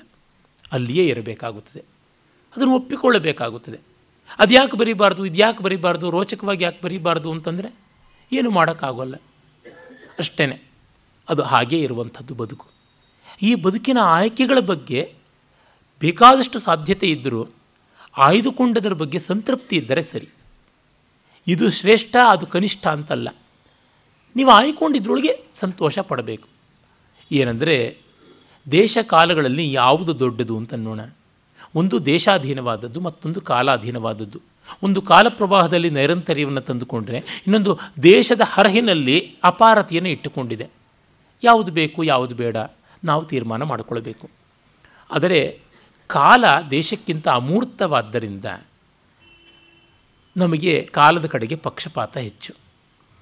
ಕಾಲ ಅದು ದೇಶದಂತೆ ದ್ರವ್ಯಾಶ್ರಿತವಾದದ್ದಲ್ಲ, ಕಾಲ ಕ್ರಿಯಾಶ್ರಿತವಾದದ್ದು. Space is more dependent, rather matter is more dependent on space, while action is dependent on time. Our emotions have no matter, they are not substances, they are nothing but activities. ಈ ಕಾರಣದಿಂದ ಭಾವ ಪ್ರಾಧಾನ್ಯ ಇಟ್ಟುಕೊಂಡವರಿಗೆ ಕಾಲದ ಕಡೆಗೆ ಬೇಕಾಗುತ್ತೆ. ಕಾಲದ ಕಡೆಗೆ ಬಂದವರು classics ಕಡೆಗೆ ಬರಬೇಕಾಗುತ್ತದೆ, ಬೇರೆ ದಾರಿಯೇ ಇಲ್ಲ. ಈ ದೃಷ್ಟಿಯಿಂದ ನೋಡಿದಾಗ ಅಭಿಜಾತ ಕೃತಿಗಳಿಗೆ ಹೆಚ್ಚಿನ ಬೆಲೆ ಅನ್ನುವುದು ಗೊತ್ತಾಗುತ್ತದೆ. ಅದರಿಂದಲೇ ಮಹಾಕಾವ್ಯದ ಅನಿವಾರ್ಯತೆಯನ್ನು ನಾವು ನೋಡಿದ್ದೀವಿ. ಇನ್ನು ನೇರವಾಗಿ ಗ್ರೀಸ್ ದೇಶದ ಆ ಮಹಾ ಸಂಸ್ಕೃತಿಯ ಕಡೆಗೆ ಒಂದು ಸ್ವಲ್ಪ ನೋಡ್ಬೋದು. ಗ್ರೀಸ್ ದೇಶ ಯುರೋಪಿನ ಒಂದು ದೇಶವಾಗಿದೆ. ಅದು ಈಜಿಯನ್ ಮತ್ತು ಕಪ್ಪು ಸಮುದ್ರ, ಆಮೇಲೆ ಕಾರಿಂಥಿಯನ್ ಸಮುದ್ರ, ಇವುಗಳಿಗೆಲ್ಲ ಚಾಚಿಕೊಂಡಿರುವಂಥ ಒಂದು ದ್ವೀಪಕಲ್ಪ, ಪೆನಿನ್ಸುಲಾ ಅಂತ ಕರಿತೀವಲ್ಲ, ಆ ಥರ ಇರುವಂಥದ್ದು. ತುಂಬ ದೊಡ್ಡ ದೇಶ ಅಲ್ಲ, ಹೆಚ್ಚಂದರೆ 1.5 ಕೋಟಿ ಇರ್ಬೋದು ಅದರ ಜನಸಂಖ್ಯೆ. ಈಗ 67ನೇ ಇಸ್ವಿನಲ್ಲಿ 87 ಲಕ್ಷ ಇತ್ತು ಅಂತ ನಾನು ಓದಿದ ನೆನಪು. ಹೀಗಿರುವ ಆ ದೇಶ ಇಡೀ ಯುರೋಪಿನ ಮೇಲೆ ಅಗಾಧವಾದ ಪರಿಣಾಮವನ್ನು ಬೀರಿದೆ ಅಂತಂದರೆ ಏನಿರ್ಬೋದು? ನಮಗನ್ಸುತ್ತೆ ವ್ಯಕ್ತಿಗಳು ತಮ್ಮ ಗಾತ್ರದಿಂದ ಅಲ್ಲ, ಗುಣದಿಂದ, ಕೆಲಸದಿಂದ ತುಂಬ ದೊಡ್ಡ ಪ್ರಭಾವ ಬೀರ್ತಾರೆ ಅಂತ. ಇಡೀ ಪಾಶ್ಚಾತ್ಯ ಜಗತ್ತಿಗೆ ಅದು ಒಂದು ದೊಡ್ಡ ಮಾದರಿ ಆಯಿತು, ಅಸ್ಥಿಭಾರ ಆಯಿತು ಅಂತನ್ನೋದು ನಮಗೆ ಗೊತ್ತಾಗುತ್ತೆ. ಈ ಬಗ್ಗೆ ನಾವು ನಮ್ಮ ಪ್ರಸಿದ್ಧ ಇತಿಹಾಸಕಾರನಾದಂಥ ಇತಿಹಾಸ ತತ್ವಕಾರನಾದ ವಿಲ್ ಡ್ಯುರಾಂಟ್ನ ಮಾತುಗಳನ್ನೇ ನಾವು ನೋಡಬಹುದು. ಇಡೀ ಯುರೋಪ್ ತನ್ಮೂಲಕ ನಾವು ಕೂಡ ಪ್ರಭಾವಿತವಾಗಿದ್ದೀವಿ. ನಿಜ, ಗ್ರೀಸ್ ದೇಶಕ್ಕೆ ಆ ಒಂದು ದೇಶ ಸುಮಾರು ಒಂದು 300ರಿಂದ 500 ವರ್ಷಗಳ ಅಂತರದೊಳಗೆ ಅತ್ಯಂತ ಉನ್ನತವಾದ ಸಾಧನೆಗಳನ್ನು ಮಾಡೋದಕ್ಕೆ ಬೆಂಗಾವಲಾಗಿ, ಬೆನ್ನೆಲುಬಾಗಿ ಬೇರೆ ದೇಶಗಳಿವೆ. ಭಾರತ ಮೊದಲಿಗೆ ಬರುತ್ತೆ. ಭಾರತದಲ್ಲಿ ಆದ ಸಂಶೋಧನೆಗಳು, ಭಾರತದಲ್ಲಿ ಆದಂಥ ಆವಿಷ್ಕಾರಗಳು, ಭಾರತದಲ್ಲಿ ಕಂಡುಕೊಂಡ ಎಷ್ಟೋ ತತ್ವಗಳು, both in terms of matter and spirit, ಕಲೆ, ಶಾಸ್ತ್ರ, ತತ್ವ, ವಿಜ್ಞಾನ, ತಂತ್ರಜ್ಞಾನ, ಇವುಗಳ ಎಷ್ಟೋ ಪಾಲು ನಮಗೆ ಗೊತ್ತಿರುವಂತೆ ಸುಮೇರಿಯಾ, ಬ್ಯಾಬಿಲೋನಿಯಾ, ಈಜಿಪ್ಟ್ ಮೊದಲಾದ ದೇಶಗಳಿಗೆ ರವಾನೆ ಆದವು. ಅಲ್ಲಿಂದ ಅದು ಕ್ರೀಟ್ ದ್ವೀಪಕ್ಕೆ ತಲುಪಿ, ಕ್ರೀಟ್ನಲ್ಲಿದ್ದ ಮಿನೋವನ್ ಸಂಸ್ಕೃತಿ ಅದು ಮತ್ತು ಈಜಿಯನ್ ಸಂಸ್ಕೃತಿಯಾದಂಥ ಗ್ರೀಸ್ಗೆ ತಲುಪಿಸಿಕೊಡ್ತು. ಹೀಗಾಗಿ 3-4 ಹಂತಗಳಿಂದ ಹಾದು ಹೋಗಿದೆ ಅಂತ ವಿದ್ವಾಂಸರುಗಳು, ಸಂಶೋಧಕರು ಈಚೆಗೆ ಸಾಬೀತು ಮಾಡಿದ್ದಾರೆ. ಅದರಿಂದಲೇ ಭಾರತೀಯರು ಒಂದು ಸೊನ್ನೆಯನ್ನು ಕಂಡುಕೊಳ್ಳೋದಕ್ಕೆ ಎಷ್ಟು ಸಹಸ್ರಮಾನಗಳು ತಪಸ್ಸು ಮಾಡಬೇಕಾಯಿತೋ, ಅಥವಾ ಒಂದು ದಶಮಾನ ವ್ಯವಸ್ಥೆಯನ್ನು ಅಂದರೆ ಡೆಸಿಮಲ್ ಸಿಸ್ಟಮನ್ನು ಪಡ್ಕೊಳ್ಳೋದಕ್ಕೆ ಏನು ಕಷ್ಟಪಡಬೇಕಾಯಿತು, ಈ ಥರದ್ದು ಮಿಕ್ಕವರು ಪಡಬೇಕಾಗಿ ಬರಲಿಲ್ಲ. ಅದೇ ರೀತಿಯಲ್ಲಿ ಒಂದು ವಿಜ್ಞಾನದಲ್ಲಿ, ತಂತ್ರಜ್ಞಾನದಲ್ಲಿ, ತತ್ವವಿಚಾರದಲ್ಲಿ, ತರ್ಕದ ಪ್ರಕ್ರಿಯೆಗಳಲ್ಲಿ, ಆಯುರ್ವೇದಾದಿಗಳಲ್ಲಿ ನಮ್ಮವರು ಎಷ್ಟು ಕಷ್ಟಪಟ್ಟು ಕಂಡುಕೊಳ್ಳಬೇಕಾಯಿತೋ ಇದಂ ಪ್ರಥಮವಾಗಿ ಆ ಮಟ್ಟಕ್ಕೆ ಮಿಕ್ಕವರು ಅಲ್ಲ.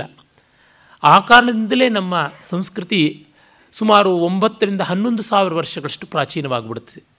ಅದು 2,500, ಹೆಚ್ಚಂದರೆ 3,500 ವರ್ಷಗಳ ಅಂತರದೊಳಗೆ ಬೆಳೆದು ಬಂದದ್ದು. ಈಜಿಪ್ಷಿಯನ್ ಸಂಸ್ಕೃತಿಯನ್ನು ತೆಗೆದುಕೊಂಡರು, ಸುಮೇರಿಯಾ ತೆಗೆದುಕೊಂಡರು, ಕ್ರಿಸ್ತಪೂರ್ವ 4,000-5,000 ವರ್ಷಗಳಿಗಿಂತ ಹಿಂದೆ ಹೋಗೋಲ್ಲ. ಆದರೆ ಭಾರತ ಬಹಳ ಸುಲಭವಾಗಿ 7,000-9,000 ವರ್ಷಗಳ ಕ್ರಿಸ್ತಪೂರ್ವದವರೆಗೆ ಹೋಗುವಂಥ ಆಧಾರಗಳು ನಮಗಿವೆ. ಇರಲಿ, ಆದರೆ ನಾವು ಕೊಟ್ಟಿದ್ದನ್ನು ಅವರು ಚೆನ್ನಾಗಿ ಊರ್ಜಿತ ಮಾಡಿಕೊಂಡ್ರಲ್ಲ, ಅದು ಬಹಳ ದೊಡ್ಡದು. ನಾವು ಕೊಟ್ಟಿದ್ದನ್ನು ಅವರು ಕೆಡಿಸ್ಕೊಂಡಿದ್ರೆ ಏನು ಮಾಡೋಕ್ಕಾಗ್ತಾ ಇತ್ತು. ಈ ದೃಷ್ಟಿಯಿಂದ ಕಂಡಾಗ ಗ್ರೀಕರು ಅಷ್ಟು ಅದ್ಭುತವಾದ ಸಮೃದ್ಧ ಸಂಸ್ಕೃತಿಯನ್ನು ಕೊಟ್ಟರು. ಮತ್ತು ಅಲೆಕ್ಸಾಂಡ್ರಿಯಾದಲ್ಲಿ, ಅಂದರೆ ಆ ಒಂದು ಸಂಸ್ಕೃತಿ ಗ್ರೀಸ್ ದೇಶದಲ್ಲಿ ಪತನವಾದ ಮೇಲೆ, ಗ್ರೀಕರ ನಾಶ ಆದ ಮೇಲೆ ಹೆಲೆನಿಕ್ ಸಂಸ್ಕೃತಿ ಹೋಗಿ ಹೆಲೆನಿಸ್ಟಿಕ್ ಸಂಸ್ಕೃತಿ ಅಂತಾಯಿತು. ಅದು ಅಲೆಕ್ಸಾಂಡ್ರಿಯಾದಲ್ಲಿ ಬೆಳೆಯಿತು. ಈಜಿಪ್ಟ್ನ ಒಂದು ರೇವು ಪಟ್ಟಣ ಅದು.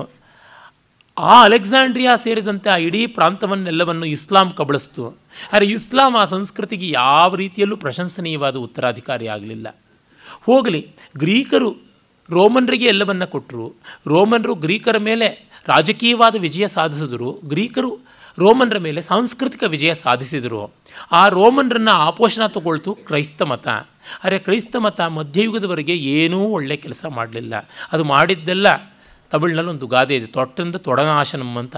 ಹಾಗೆ ಮುಟ್ಟಿದ್ದು ಹಾಗೆ ಸರ್ವನಾಶ ಆಗಿಬಿಡ್ತು.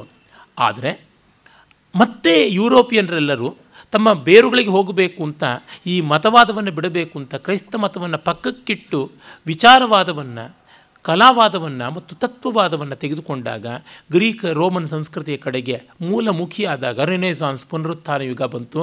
ಕ್ರಿಸ್ತ ಶಕ 15ನೇ-14ನೇ ಶತಮಾನದಿಂದ ಆಗ ಮತ್ತೆ ಉಚ್ಛ್ರಾಯಕ್ಕೆ ಬಂತು ಅಂತ ನೋಡಿದಾಗ ಇವರ ಕೊಡುಗೆ ತುಂಬ ದೊಡ್ಡದು ಅಂತ ಸಂದೇಹವೇ ಇಲ್ಲದೆ ಗೊತ್ತಾಗುತ್ತದೆ. ಆ ಕಾರಣದಿಂದ ವಿಲ್ ಡ್ಯುರಾಂಟ್ ಹೇಳುವ ಮಾತುಗಳ ಕನ್ನಡ ಅನುವಾದವನ್ನು ಓದಿಬಿಡ್ತೀನಿ.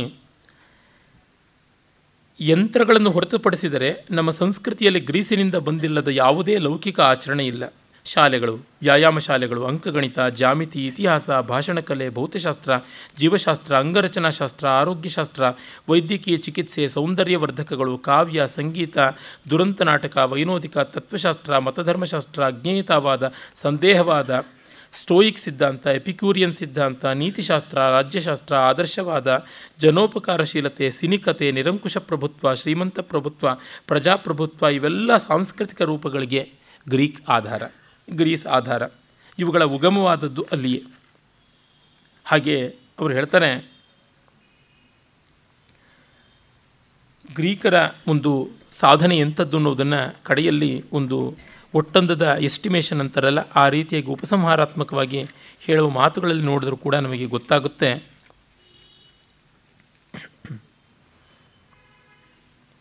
ನಮ್ಮ ಶಾಲೆಗಳು ಮತ್ತು ವಿಶ್ವವಿದ್ಯಾಲಯಗಳು, ನಮ್ಮ ವ್ಯಾಯಾಮ ಶಾಲೆಗಳು ಮತ್ತು ಕ್ರೀಡಾಂಗಣಗಳು, ನಮ್ಮ ವ್ಯಾಯಾಮ ಪ್ರದರ್ಶನಗಳು ಮತ್ತು ಒಲಿಂಪಿಕ್ ಕ್ರೀಡೆಗಳು ತಮ್ಮ ಪರಂಪರೆಯನ್ನು ಗ್ರೀಸ್ನಲ್ಲಿ ಗುರುತಿಸಿಕೊಳ್ಳುತ್ತವೆ. ಸ್ವಸಂಯಮ, ಸ್ವನಿಯಂತ್ರಣದ ಕಲ್ಪನೆ, ಆರೋಗ್ಯಪೂರ್ಣವಾಗಿ ಪ್ರಕೃತಿ ಜೀವನವನ್ನು ನಡೆಸುವ ಪಂಥ, ಪ್ರತಿಯೊಂದು ಇಂದ್ರಿಯದ ಉಪಭೋಗವನ್ನು ನಿರ್ಲಜ್ಜೆಯಿಂದ ಅನುಭವಿಸುವ ಪೇಗನ್ ಆದರ್ಶ, ಇವುಗಳ ಐತಿಹಾಸಿಕ ರೂಪ ಗ್ರೀಸ್ನಲ್ಲಿಯೇ ಕಂಡುಬರುತ್ತದೆ. ಕ್ರಿಶ್ಚಿಯನ್ ಮತಶಾಸ್ತ್ರದ ಆಚರಣೆಯ ಬಹುಪಾಲು ಗ್ರೀಸ್ ಮತ್ತು ಈಜಿಪ್ಟಿನ ನಿಗೂಢಾಚರಣೆಯಿಂದಲೇ ಕವಲೊಡೆದಿದೆ. ದೇವಪುತ್ರನು ಮನುಕುಲಕ್ಕಾಗಿ ಪ್ರಾಣಾರ್ಪಣೆ ಮಾಡುವ ಮತ್ತು ಸತ್ತವನ್ನು ಜೀವ ತಳೆದು ಏಳುವ ಸಿದ್ಧಾಂತಗಳು ಗ್ರೀಕರಿಂದಲೇ ಬಂದಿವೆ. ಧಾರ್ಮಿಕ ಮೆರವಣಿಗೆಗಳು, ವಿದ್ಯುಕ್ತವಾದ ಶುದ್ಧಿ ಸಂಸ್ಕಾರಗಳು, ಪವಿತ್ರ ಬಲಿ ಸಮರ್ಪಣೆ ಮತ್ತು ಪವಿತ್ರ ಸಂತರ್ಪಣೆ ಕ್ರೈಸ್ತ ಮತದಲ್ಲಿರುವಂಥವೆಲ್ಲ ಗ್ರೀಕರ ಮತಾಚರಣೆಯಿಂದಲೇ ಬಂದಿವೆ. ನರಕದ ರಾಕ್ಷಸರು, ಆಧ್ಯಾತ್ಮಿಕ ಶುದ್ಧೀಕರಣ, ಶೇಷ ಪಾಪಕ್ಷಮೆ ಮತ್ತು ಸ್ವರ್ಗ ಎಂಬ ಕ್ರೈಸ್ತರದು ಅಂತ ಹೇಳುವ ಕಲ್ಪನೆಗಳೆಲ್ಲ ಗ್ರೀಕರಿಂದಲೇ ಬಂದಿವೆ. ದೇವವಾಕ್ಕುಗಳು, ಸೃಷ್ಟಿ, ಅಂತಿಮ ಜಗತ್ ಪ್ರಳಯ ಎಂಬ ಎಲ್ಲ ಸಿದ್ಧಾಂತಗಳು, ಪ್ಲೆಟಾನಿಕ್ ಸಿದ್ಧಾಂತಗಳು, ಸ್ಟೋಯಿಕ್ ಸಿದ್ಧಾಂತಗಳು ಅಲ್ಲಿವೇ ಆಗಿವೆ. ಕಡೆಗೆ ನಮ್ಮ ಮೂಢನಂಬಿಕೆಗಳು, ಪಿಶಾಚಿಗಳು, ಮಾಟಗಾರ್ತಿಯರು, ಕಣಿಗಳು, ಶಾಪಗಳು, ಶಕುನಗಳು, ದುರದೃಷ್ಟಗಳು ಎಲ್ಲವೂ ಗ್ರೀಕರಿಂದಲೇ ಬಂದಿವೆ ಅಂತ. ಎನಿಥಿಂಗ್ ಗುಡ್ ಆರ್ ಬ್ಯಾಡ್, ಗುಡ್, ಬ್ಯಾಡ್, ರಿಡಿಕ್ಯುಲಸ್, ಬ್ಯೂಟಿಫುಲ್, ಅಗ್ಲಿ ಮತ್ತು ಹ್ಯೂಮರಸ್ ಅಂತ ಏನು ಕರಿತೀವಿ ಅವೆಲ್ಲವೂ ಅಲ್ಲಿಂದಲೇ ಬಂದದ್ದು ಅಂತ. ಗ್ರೀಕರ ಪರಂಪರೆ ಇಲ್ಲದಿದ್ದರೆ ನಮ್ಮ ಅಂದರೆ ಯುರೋಪ್ನ ಸಾಹಿತ್ಯಕ್ಕೆ ಅಸ್ತಿತ್ವವೇ ಇರುತ್ತಿಲ್ಲ. ನಮ್ಮ ವರ್ಣಮಾಲೆ ಗ್ರೀಕರಿಂದಲೇ ಬಂದದ್ದು. ನಮ್ಮ ಭಾಷೆಯಲ್ಲಿ ಗ್ರೀಕ್ ಶಬ್ದಗಳು ಚೆಲ್ಲುವರೆದಿವೆ. ನಮ್ಮ ವಿಜ್ಞಾನವು ಗ್ರೀಕ್ ಪಾರಿಭಾಷಿಕ ಪದಗಳ ಮೂಲಕ ಅಂತಾರಾಷ್ಟ್ರೀಯ ಭಾಷೆಯನ್ನು ರೂಪಿಸಿವೆ. ನಮ್ಮ ವ್ಯಾಕರಣ, ಅಲಂಕಾರ ಶಾಸ್ತ್ರ ಅಷ್ಟೇಕೆ ಈ ಪುಟದ ಪ್ರತಿಯೊಂದು ಚಿಹ್ನೆಗಳು ಗ್ರೀಕರಿಂದಲೇ ಪ್ರಭಾವಿತವಾಗಿವೆ ಅಂತ ವಿಲ್ಡುರಂಟ್ ಬರೀತಾರೆ. ಭಾವಗೀತೆ, ಪ್ರಗಾಥ, ಓಡ್ ಅಂತ ಕರೀತಾರಲ್ಲ ಅದು, ಕಥನ ಕಾವ್ಯ, ಕಾದಂಬರಿ, ಪ್ರಬಂಧ, ಉಪನ್ಯಾಸ, ಜೀವನ ಚರಿತ್ರೆ, ಇತಿಹಾಸ, ನಾಟಕ ಎಲ್ಲ ಗ್ರೀಕರಿಂದಲೇ ಬಂದಿರುವಂಥದ್ದು. ಹೀಗಾಗಿ ಐರೋಪ್ಯ ಮರುಹುಟ್ಟಿನ ಅನಂತರ ಗ್ರೀಕರ ಚೇತನವು ಆಧುನಿಕ ಸಂಸ್ಕೃತಿಯೊಳಗೆ ಎಷ್ಟು ಸ್ರವಿಸಿದೆಯೆಂದರೆ ಇಂದು ಬೌದ್ಧಿಕ ಚಟುವಟಿಕೆಗೆ ಸಂಬಂಧಿಸಿದ ಎಲ್ಲ ನಾಗರಿಕ ದೇಶಗಳು ಗ್ರೀಸಿನ ವಸಾಹತುಗಳಾಗಿವೆ ಅಂತ. ಈ ದೃಷ್ಟಿಯಿಂದ ನೋಡಿದಾಗ ಗ್ರೀಸ್ ಇವತ್ತು ದಿವಾಳಿ ಹೇಳ್ತಾ ಇರತಕ್ಕಂಥ ದೇಶ. 2000ಕ್ಕೂ ಹೆಚ್ಚು ದ್ವೀಪಗಳಲ್ಲಿವೆ. ಕ್ರೀಟ್ನಂಥ ದೊಡ್ಡ ದ್ವೀಪದಿಂದ ಮೊದಲುಗೊಂಡು ಪುಡಿ ಪುಡಿಯಾದ ದ್ವೀಪಗಳಿವೆ.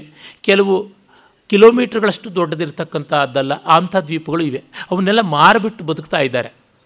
ಅಂಥ ಒಂದು ದಿವಾಳಿ ಹೇಳ್ತಾ ಇರುವ ದೇಶ ತನ್ನ ಸಾಂಸ್ಕೃತಿಕತೆ, ವೈಚಾರಿಕತೆ, ವೈಜ್ಞಾನಿಕತೆ ಇವುಗಳೆಲ್ಲ ಜಗತ್ತಿನಲ್ಲಿ ತುಂಬಿ it has established intellectual and cultural colonies all over the world.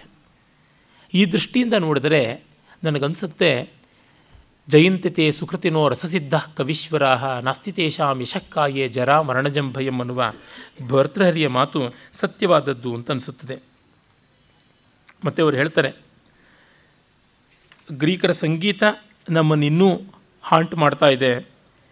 ನಾವು ಈಗಷ್ಟೇ ವಾಸ್ತುಶಿಲ್ಪ ಸಂಮೋಹನದಿಂದ ನಮ್ಮನ್ನು ಬಿಡಿಸ್ಕೊಳ್ತಾ ಇದ್ದೀವಿ ಗ್ರೀಕರ ವಾಸ್ತುಶಿಲ್ಪದಿಂದ ಅಂತ. ಯುರೋಪ್ ಮತ್ತು ಅಮೆರಿಕದ ಪ್ರತಿಯೊಂದು ನಗರದ ಯಾವುದೇ ವಾಣಿಜ್ಯ ಅರ್ಥವ್ಯವಸ್ಥೆಯ ಅಥವಾ ಯಾವುದೇ ಆಳ್ವಿಕೆಯ ಆಲಯಗಳ ಸ್ತಂಭರಾಜಿಯ ಕಟ್ಟಡಗಳ ಮುಂಭಾಗವು ಗ್ರೀಕ್ ದೇವತೆಗಳ ದೇವಸ್ಥಾನದ್ದೇ ಪಡಿ ಹೆಚ್ಚಾಗಿರುತ್ತದೆ ಅಂತಾರೆ. ಅಭಿಜಾತ ಯುಗದ ಮೂರ್ತಿಶಿಲ್ಪ ಮತ್ತು ವಾಸ್ತುಶಿಲ್ಪಗಳಲ್ಲಿ ಗರ್ಭೀಕೃತವಾಗಿರುವ ಸಂಯಮ, ಪರಿಶುದ್ಧಿ ಮತ್ತು ಸಾಮರಸ್ಯಗಳ ಪಾಠಗಳು ನಮ್ಮ ಪೀಳಿಗೆಗೆ ಅಮೂಲ್ಯ ಕುಲಧನವಾಗಿವೆ. ಇದೆಲ್ಲವನ್ನು ನಾವು ಸಂಸ್ಕೃತಕ್ಕೆ, ಸನಾತನ ಧರ್ಮಕ್ಕೆ, ವೈದಿಕ ಸಂಸ್ಕೃತಿಗೆ ಇನ್ನೂ ಚೆನ್ನಾಗಿ ಅನ್ವಯ ಮಾಡ್ಬೋದು. ನಮ್ಮ ವಿಲ್ಡುರ್ಯಾಂಟ್ ಒಪ್ಕೊಳ್ತಾನೆ. ಅವನ ಮೂಲಕ ಇಡೀ ಪಾಶ್ಚಾತ್ಯ ಜಗತ್ತು ಒಪ್ಕೊಳ್ತಾ ಇದೆ. ಆದರೆ ನಮ್ಮ ದೇಶದಲ್ಲಿ ಮಾತ್ರ ಇದನ್ನು ಒಪ್ಕೊಳ್ಬಾರ್ದು ಅನ್ನುವ ಹಠಮಾರಿಗಳು ಕೆಲವರು ಆಗ್ತಾ ಇದ್ದಾರೆ. ದೇಶದ್ರೋಹಿಗಳು, ಸನಾತನ ಧರ್ಮ ದ್ವೇಷಿಗಳು ಮಾಡ್ತಾ ಇದ್ದಾರೆ. ಸಣ್ಣ ಬುದ್ಧಿ, ಅಜ್ಞಾನ, ಅಹಂಕಾರ, ಅಸೂಯೆ, ಇದು ಬಿಟ್ಟು ಇನ್ಯಾವುದೂ ಅಲ್ಲ.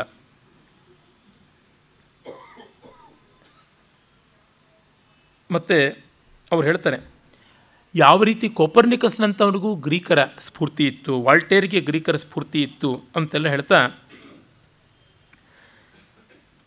ಯಾವ ತತ್ವಶಾಸ್ತ್ರ ಮತ್ತು ಯಾವುದೇ ಕಲಾವಿದ್ಯೆ ಮತ್ತು ಯಾವುದೇ ವಿಚಾರವಾದಕ್ಕೆ ಸಂಬಂಧಪಟ್ಟಂತೆ ಗ್ರೀಸ್ ಸಾಮರಸ್ಯ, ಏಕತೆ, ಆನುಗುಣ್ಯ, ಪ್ರಮಾಣ, ಆಕಾರ ಇವುಗಳು ಗ್ರೀಕರ ಕೊಡುಗೆಗಳು ಅಂತ ಅನ್ಬೋದು.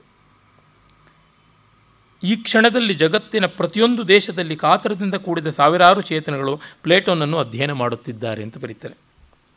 ನಾಗರಿಕತೆ ಮೃತವಾಗುವುದಿಲ್ಲ, ಅದು ವಲಸೆ ಹೋಗುತ್ತದೆ.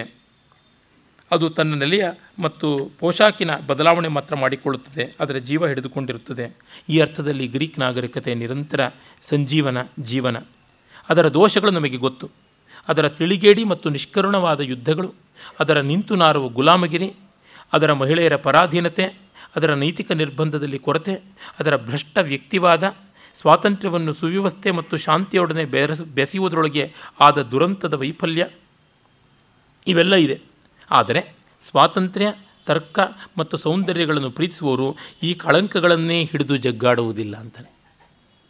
ಫ್ರೀಡಮ್, ರೀಸನ್ ಆ್ಯಂಡ್ ಬ್ಯೂಟಿ, ಈ ಮೂರು ಅಂಶಗಳನ್ನು ಅತ್ಯದ್ಭುತವಾಗಿ ಗ್ರೀಕರ ಕೊಡುಗೆ ಅಂತ ಅನ್ಬೋದು. ಗ್ರೀಕರ ಲಕ್ಷಣೀಕರಣ ಅಂತಲೇ ಇಲ್ಲಿದೆ ಅನ್ಬೋದು. ಗ್ರೀಕ್ ಎಕ್ಸ್ಪೀರಿಯನ್ಸ್ ಪುಸ್ತಕ CM ಬೌರಾದ್ ನಿನ್ನೆ ಹೇಳಿದೆ. ಮತ್ತು ಗ್ರೀಕ್ ಏಜ್ ಅಂತ ಹೇಳಿಬಿಟ್ಟಿದ್ದು ಇನ್ನೊಂದು ಪುಸ್ತಕವನ್ನು ಎಡಿತ್ ಹ್ಯಾಮಿಲ್ಟನ್ ಬರೆದಿದ್ದಾರೆ. ಒಂದೇ ಎರಡೇ, ಸಾವಿರಾರಲ್ಲ, ಲಕ್ಷಾಂತರ ಪುಸ್ತಕಗಳು ಗ್ರೀಕ ದೇಶದ ಸಂಸ್ಕೃತಿಯ ಬಗ್ಗೆ ಇದೆ. ಅವೆಲ್ಲದರ ಭಟ್ಟಿ ಇಳಿಸಿದ ರೂಪ ಅಂತಂದರೆ ನಾವು ಸ್ವಾತಂತ್ರ್ಯ ಅನ್ಬೋದು. ಪ್ರತಿಯೊಬ್ಬರಿಗೂ ಸ್ವಾತಂತ್ರ್ಯ ಇತ್ತು. ವಿಚಾರಕ್ಕೆ ಸ್ವಾತಂತ್ರ್ಯ, ಆಚಾರಕ್ಕೆ ಸ್ವಾತಂತ್ರ್ಯ, ದೇವರನ್ನು ನಂಬುವುದಕ್ಕೆ ಬಿಡುವುದಕ್ಕೆ ಈ ಥರದಕ್ಕೂ ಕೂಡ ಸ್ವಾತಂತ್ರ್ಯ ಆಯಿತು. ನೋಡಿ, ಹಾಗಲ್ಲದೆ ಇದ್ದರೆ ಸ್ಯಾಫೋ ಅಂತ ಒಬ್ಬ ಕವಯಿತ್ರಿ ಕ್ರಿಸ್ತಪೂರ್ವ 4ನೇ ಶತಮಾನದಲ್ಲಿ ಹುಟ್ಟೋದಕ್ಕೆ ಸಾಧ್ಯ ಆಗ್ತಾರಲ್ಲ. ಈಗ ಹತ್ತತ್ರ 2400-500 ವರ್ಷಗಳ ಕೆಳಗೆ ವೇದದಲ್ಲಿ ಕಾಣಿಸ್ಕೊಳ್ತಕ್ಕಂಥ ಋಷಿಕೆಯರನ್ನು ಬಿಟ್ಟರೆ ಇನ್ನೊಂದು ಭಾಷೆಯ ಅತಿ ಪ್ರಾಚೀನ ಕವಯಿತ್ರಿಯರು ಅಂತಂದರೆ ಇಲ್ಲಿಯೇ ಕಾಣಿಸ್ತಕ್ಕಂಥದ್ದು. ಆ ಸ್ಯಾಫೋ ಅಷ್ಟು ಚೆನ್ನಾಗಿ ಬರೆದಿದ್ದಾಳೆ ಕಾವ್ಯವನ್ನು, ಮುಕ್ತವಾದ ಚಿಂತನೆಯನ್ನು ಮಾಡಿ ಬರೆದಿದ್ದಾಳೆ. ಆ ರೀತಿ ಗಣಿತಜ್ಞರು ಕೂಡ ಆಗಿ ಹೋಗಿದ್ದರು, ಅಲೆಕ್ಸಾಂಡ್ರಿಯಾದಲ್ಲಿದ್ದರು. ಅಂಥವ್ರನ್ನೆಲ್ಲ ಈ ಕ್ರೈಸ್ತ ಇಸ್ಲಾಂ ಮತಗಳ ಸರ್ವನಾಶ ಮಾಡಿಬಿಟ್ವು ಅಂತ ಗೊತ್ತಾಗುತ್ತದೆ. ಅದೇ ರೀತಿಯಲ್ಲಿ ನಾವು ನೋಡುವಂಥದ್ದು ರೀಸನ್, ತರ್ಕಶುದ್ಧಿ. ಯಾವುದನ್ನು ವಿಚಾರ ಮಾಡಬೇಕು. ಅಥೆನ್ಸಿನ ಬೀದಿಗಳಲ್ಲಿ ತನಗೆ ಬದುಕಿನಲ್ಲಿ ಇನ್ನೇನೂ ಇಲ್ಲ ಅನ್ನುವಂತೆ ನಿರಂತರವಾಗಿ ಚರ್ಚೆ ಮಾಡ್ತಾ ಇದ್ದ ಸಾಕ್ರಟೀಸ್ ಅನಾಕಾರಿಯಾದ ಮುದುಕ. ಅವನ ಜೊತೆಗೆ ಶ್ರೀಮಂತರಾದ ಧೀಮಂತರಾದ ಯುವಕರುಗಳು ಎಷ್ಟೋ ಜನ ಬಂದು ಕೂತು ನಿಂತು ಗಂಟೆಗಟ್ಟಲೆ ವಿಚಾರ ಮಾಡಿ ಹೋಗ್ತಾ ಇದ್ದರು. ಇದು ಬೇರೆ ಎಲ್ಲಿ ನಡೆಯೋದಕ್ಕೆ ಸಾಧ್ಯ? ಆಮೇಲೆ ಆ ವಿಚಾರ ಮಾಡುವಲ್ಲಿ ನೋಡಿ, ಗುರುವಿನ ಅಭಿಪ್ರಾಯಗಳನ್ನು ಶಿಷ್ಯ ನಿರ್ದಾಕ್ಷಿಣ್ಯವಾಗಿ ವಿಮರ್ಶೆ ಮಾಡ್ತಾನೆ, ಶಿಷ್ಯನ ಅಭಿಪ್ರಾಯಗಳನ್ನು ಪ್ರಶಿಷ್ಯ ಮಾಡ್ತಾನೆ. ಸಾಕ್ರಟೀಸ್ ಹೇಳಿದ್ದಕ್ಕಿಂತ ಎಷ್ಟೋ ಅಂಶಗಳಲ್ಲಿ ಪ್ಲೇಟೋ ಭಿನ್ನಯಿಸ್ತಾನೆ, ಪ್ಲೇಟೋಗಿಂತ ಅರಿಸ್ಟಾಟಲ್ ಮತ್ತು ಭಿನ್ನಯಿಸ್ತಾನೆ. ಈ ಮಟ್ಟದಲ್ಲಿದ್ದರೂ ಆರೋಗ್ಯಕಾರಿಯಾದ ಗೌರವವನ್ನು ಕಾಪಾಡಿಕೊಳ್ಳೋದಿದೆಯಲ್ಲ, ಅದು ತುಂಬ ದೊಡ್ಡದು ಅಂತ ಅನಿಸುತ್ತದೆ. ಆಮೇಲೆ ಸೌಂದರ್ಯ ದೃಷ್ಟಿಯಿಂದ ನೋಡಿದ್ರಂತೂ ಅದು ಪರಮೋಚ್ಚ ಸ್ಥಾನವನ್ನು ಮುಟ್ಟಿದೆ ಅಂತ ನನಗನ್ಸುತ್ತದೆ. ಅದರೊಳಗೂ ವಾಸ್ತುಶಿಲ್ಪದಲ್ಲಿ, ಮೂರ್ತಿಶಿಲ್ಪದಲ್ಲಿ ಅವರು ಸಾಧಿಸಿರ್ತಕ್ಕಂಥದ್ದು ಅಸಾಮಾನ್ಯವಾದದ್ದು. ನನಗೆ ನಮ್ಮ ಭಾರತೀಯರ ಅಭಿಜಾತ ಮೂರ್ತಿಶಿಲ್ಪ ಬಿಟ್ಟರೆ ಗ್ರೀಕರದು ಅತ್ಯುತ್ತಮವಾಗಿ ಕಾಣಿಸುತ್ತದೆ. ಅಲ್ಲಿಂದ ಮುಂದೆ ಬಂದಂಥ ರೋಮನ್ನರದು ಎಲ್ಲ. ಕೆಲವು ಅಂಶಗಳಲ್ಲಿ ನಮ್ಮನ್ನು ಅವರು ಮೀರಿಸ್ತಾರೆ ಅಂತಂದರೆ ಗುಣಕ್ಕೆ ಮತ್ಸರ ಇಲ್ಲ ಅಂತನಬೇಕಾಗುತ್ತದೆ. ಹಾಗಾಗಿ ಅವರ ಮಾತು ಅದು ತನ್ನೆಲ್ಲ ರಕ್ತ ಸಂಬಂಧಿತ ದೋಷಗಳ ನಡುವೆಯೂ ನಮಗೆ ಪೋಷಣೆಯಾಗಿದೆ, ನಮ್ಮ ಜೀವನವಾಗಿದೆ ಅಂತ. It has infused fresh blood again and again ಅಂತ ಮಾತಿದೆಯಲ್ಲ, ಅದು ತುಂಬ ದೊಡ್ಡದು ಅನಿಸುತ್ತೆ. ಈ ಹಿನ್ನೆಲೆಯಲ್ಲಿ ಗ್ರೀಕ್ ಸಂಸ್ಕೃತಿಯನ್ನು ಕಟ್ಟುವುದಕ್ಕೆ ತುಂಬ ದೊಡ್ಡ ಆಧಾರ ಅಂದರೆ ಹೋಮರ್. ಅಲೆಕ್ಸಾಂಡರ್ ಅರಿಸ್ಟಾಟಲ್ನ ಪ್ರಿಯಶಿಷ್ಯ. ಅವನು ಹೇಳ್ತಾ ಇದ್ದನಂತೆ, ನಾನು ರಾತ್ರಿ ಹೊತ್ತು ತಲೆದಿಂಬಿನ ಕೆಳಗೆ ಇಟ್ಟುಕೊಂಡಿರೋದು 2, ಒಂದು ಖಡ್ಗ ಮತ್ತೊಂದು ಹೋಮರ್ನ ಇಲಿಯಡ್ ಕಾವ್ಯ ಅಂತ. ಇಂಥ ಒಂದು ಪ್ರೀತಿ, ಕಲಾ ಪ್ರೀತಿ ಎಷ್ಟು ದೇಶಗಳಲ್ಲಿ ಇರುತ್ತೆ? ಯಾವ ರೀತಿ ಇರೋದಕ್ಕೆ ಸಾಧ್ಯ?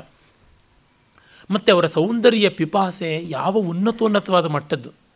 ಒಂದು ಸಂದರ್ಭ ಬರುತ್ತೆ, ಇಬ್ಬರು ಸೇನಾನಿಗಳು ಮರುದಿವಸ ಪರಸ್ಪರ ಕತ್ತಿ ಹಿಡಿದು ಎದುರಾಳಿಗಳಾಗಿ ಯುದ್ಧ ಮಾಡಬೇಕಾದವರು ಹಿಂದಿನ ರಾತ್ರಿ ಒಂದು ಗೆಟ್ ಟುಗೆದರ್ಗೆ ಹೋಗಿರ್ತಾರೆ. ಅಲ್ಲಿ ವೈನ್ ಸರ್ವ್ ಮಾಡ್ತಕ್ಕಂಥ ಒಬ್ಬ ತರುಣ, ಚಿಕ್ಕ ಹುಡುಗ, ಅವನು ತರುಣನ ಅಡಾಲಸೆಂಟ್ ಬಾಯ್ ಅಂತ ಕರಿಬೋದು, ಅವನು ಎಲ್ರಿಗೂ ಸರ್ವ್ ಮಾಡ್ತಾ ಇದ್ದಾನೆ. ಅವನ ಕೆನ್ನೆಯ ಗುಲಾಬಿ ಕೆಂಪು ಯಾವ ರೀತಿಯಾದದ್ದು ಅಂತ ಇವರು ಚರ್ಚೆ ಮಾಡ್ತಾ ಇದ್ದಾರೆ. ಆ ವೈನಿನ ಜೊತೆಗೆ ಸ್ಪರ್ಧಿಸುವಂತೆ ಇದೆಯಾ, ಗುಲಾಬಿ ಪಕಳೆ ಜೊತೆಗಿದೆಯಾ, ಹೇಗೆ ಅಂತ ಹೇಳಿಬಿಟ್ಟಿದ್ದನು. ಈ ರೀತಿಯಾದ ರಾಸಿಕ್ಯ, ಮರುದಿವಸದ ಆ ಬರ್ಬರ ವಾಸ್ತವ, ಗ್ರೀಕರ ಆ ಮಹನೀಯತೆಯನ್ನು ನಿಜವಾಗಿ ಗೌರವಿಸಬೇಕು. ಮತ್ತು ಭಾರತೀಯರಾದ ನಮಗೆ ಅವರು ಮಿಕ್ಕ ಯುರೋಪಿಯನ್ರಿಗಿಂತಲೂ ಕೂಡ ಎಷ್ಟೋ ವಿಷಯಗಳಲ್ಲಿ ಹತ್ತಿರವೂ ಆಗಿದ್ದಾರೆ. ಅದನ್ನು ನೋಡ್ಬೋದು. ಉದಾಹರಣೆಗೆ ಭಾಷೆಯನ್ನೇ ತೆಗೆದುಕೊಂಡರೆ ತುಂಬ ಜನಕ್ಕೆ ಶಾಕ್ ಆಗ್ಬೋದು. It may be A very very heartening shock. ವೇದದ ತ್ರೈಶ್ವರ್ಯ ಇನ್ನೊಂದು ಭಾಷೆಯಲ್ಲಿ ಕಾಣಿಸುತ್ತೆ ಅಂದರೆ ಅದು ಗ್ರೀಕ್ ಭಾಷೆಯಲ್ಲಿ. ವೇದಗಳಲ್ಲಿ ನಾವು ಉದಾತ್ತ, ಅನುದಾತ್ತ, ಸ್ವರಿತ ಅಂತ ಏನನ್ನು ಹೇಳ್ತೀವಿ, ಆ ತ್ರೈಶ್ವರ್ಯವನ್ನು ಗ್ರೀಕ್ ಭಾಷೆಯಲ್ಲೇ ನಾವು ನೋಡೋದಕ್ಕೆ ಸಾಧ್ಯ. ಅಕ್ಯೂಟ್ ಅಂತ ಉದಾತ್ತ, ಗ್ರೇವ್ ಅಂತ ಅನುದಾತ್ತ ಮತ್ತು ಸರ್ಕಂಫ್ಲೆಕ್ಸ್ ಅಂತ ಸ್ವರಿತ, ಈ 3 ಸ್ವರಕ್ರಮಗಳು ಇದ್ದೇ ಇರ್ತವೆ. ನೀವು ಯಾವುದೇ ಗ್ರೀಕ್ ಪುಸ್ತಕ ತೆಗೆದು ನೋಡಿದರೆ ಆ ಗ್ರೀಕ್ ಅಕ್ಷರಗಳ ಮೇಲೆ ಒಂದು ಎಡಕ್ಕೆ ತಿರ್ಕೊಂಡ ಒಂದು ಅಡ್ಡರೇಖೆ, ಬಲಕ್ಕೆ ತಿರ್ಕೊಂಡ ಒಂದು ಅಡ್ಡರೇಖೆ ಅಥವಾ ಒಂದು ಅರ್ಧಚಂದ್ರಾಕಾರ ಉಲ್ಟಾ ಇರತಕ್ಕಂಥ ರೇಖೆಗಳು ಕಾಣಿಸ್ತಾ ಇರ್ತವೆ. ಅವು ಈ ಉದಾತ್ತಾನುದಾತ್ತ ಸ್ವರಿತ ಕ್ರಮಗಳನ್ನು ತೋರಿಸುವಂಥದ್ದಾಗಿದೆ. ಮತ್ತು ಅದು ನಮ್ಮ ಶಿಕ್ಷಾಶಾಸ್ತ್ರ ಹೇಗಿದೆಯೋ ಅದೇ ರೀತಿ ಇರುವಂಥದ್ದು. ಅದನ್ನು ತಿಳ್ಕೊಳ್ಳೋದು, ನಮ್ಮ ಶಿಕ್ಷಾಶಾಸ್ತ್ರವನ್ನು ಅರ್ಥ ಮಾಡ್ಕೊಳ್ಳೋದು ಎರಡೂ ಅಷ್ಟೇ ತೊಡಕಿನ ಕೆಲಸಗಳು. ಯಾಕೆಂದರೆ ಅದು ಆಗ ಆಡ್ತಾ ಇದ್ದ ಜನಮಾನಸದಲ್ಲಿ ನೆಲೆಯಾಗಿದ್ದು ಹೊರತು ನಾವು ಕೃತಕವಾದ ಬಾಹ್ಯ ಚಿಹ್ನೆಗಳಿಂದ ರೂಢಿ ಮಾಡ್ಕೊಳ್ಳೋಕ್ಕಾಗೋದಿಲ್ಲ. ನಾನು ಗ್ರೀಕ್ ಭಾಗಗಳನ್ನು ಕೆಲವನ್ನು ಓದಿದ್ದು ಹೇಳ್ತೀನಿ, ಆದರೆ ಎಷ್ಟರ ಮಟ್ಟಿಗೆ ನನ್ನ ಉಚ್ಚಾರ ಅದಕ್ಕೆ ಸರಿಯಾಗಿದೆಯೋ ಹೇಳೋಕ್ಕಾಗೋದಿಲ್ಲ. ನಾಗೇಶ ಭಟ್ಟ ಅಂತೂ ಹೇಳಿದ್ದಾನೆ, ಶ್ರದ್ಧಾಜಾಡ್ಯಂ ತು ತ್ರೈಶ್ವರ್ಯಂ ಅಂತ. ಆ ವಿಶ್ವಾಸವನ್ನೇ ಇಟ್ಕೊಂಡು ಅದು ಶ್ರದ್ಧಾಜಾಡ್ಯ ಅಂತ ಅಂದ್ಕೊಂಡು ಓದ್ತಾ ಹೋಗ್ಬಿಡ್ತೀನಿ. ಹಾಗಾಗಿ ಅಪ್ಪಟ ಗ್ರೀಕರ ಆತ್ಮ ಬೇಸರ ಪಟ್ಟುಕೊಳ್ಳದೆ ಇರಲಿ ಅಂತ ಈಗಲೇ ಕ್ಷಮೆ ಯಾಚನೆ ಮಾಡ್ತೀನಿ. ಯಾಕೆಂದರೆ ನಾನು ಪುಸ್ತಕಗಳ ಮೂಲಕ ಕಲಿತದ್ದೇ ಹೊರತುನುವೆ ಶ್ರವಣದಿಂದ ಕಲಿತದ್ದಲ್ಲ. ಅದರಿಂದ ಓದುವಲ್ಲಿ ಲೋಪದೋಷ ಆಗಬಹುದು. ಇರಲಿ, ಈಗ ಗ್ರೀಕರ ಪುರಾಣ ಕಥೆಗಳ ಕಡೆಗೆ ನಾವು ತಿರುಗಬೇಕು.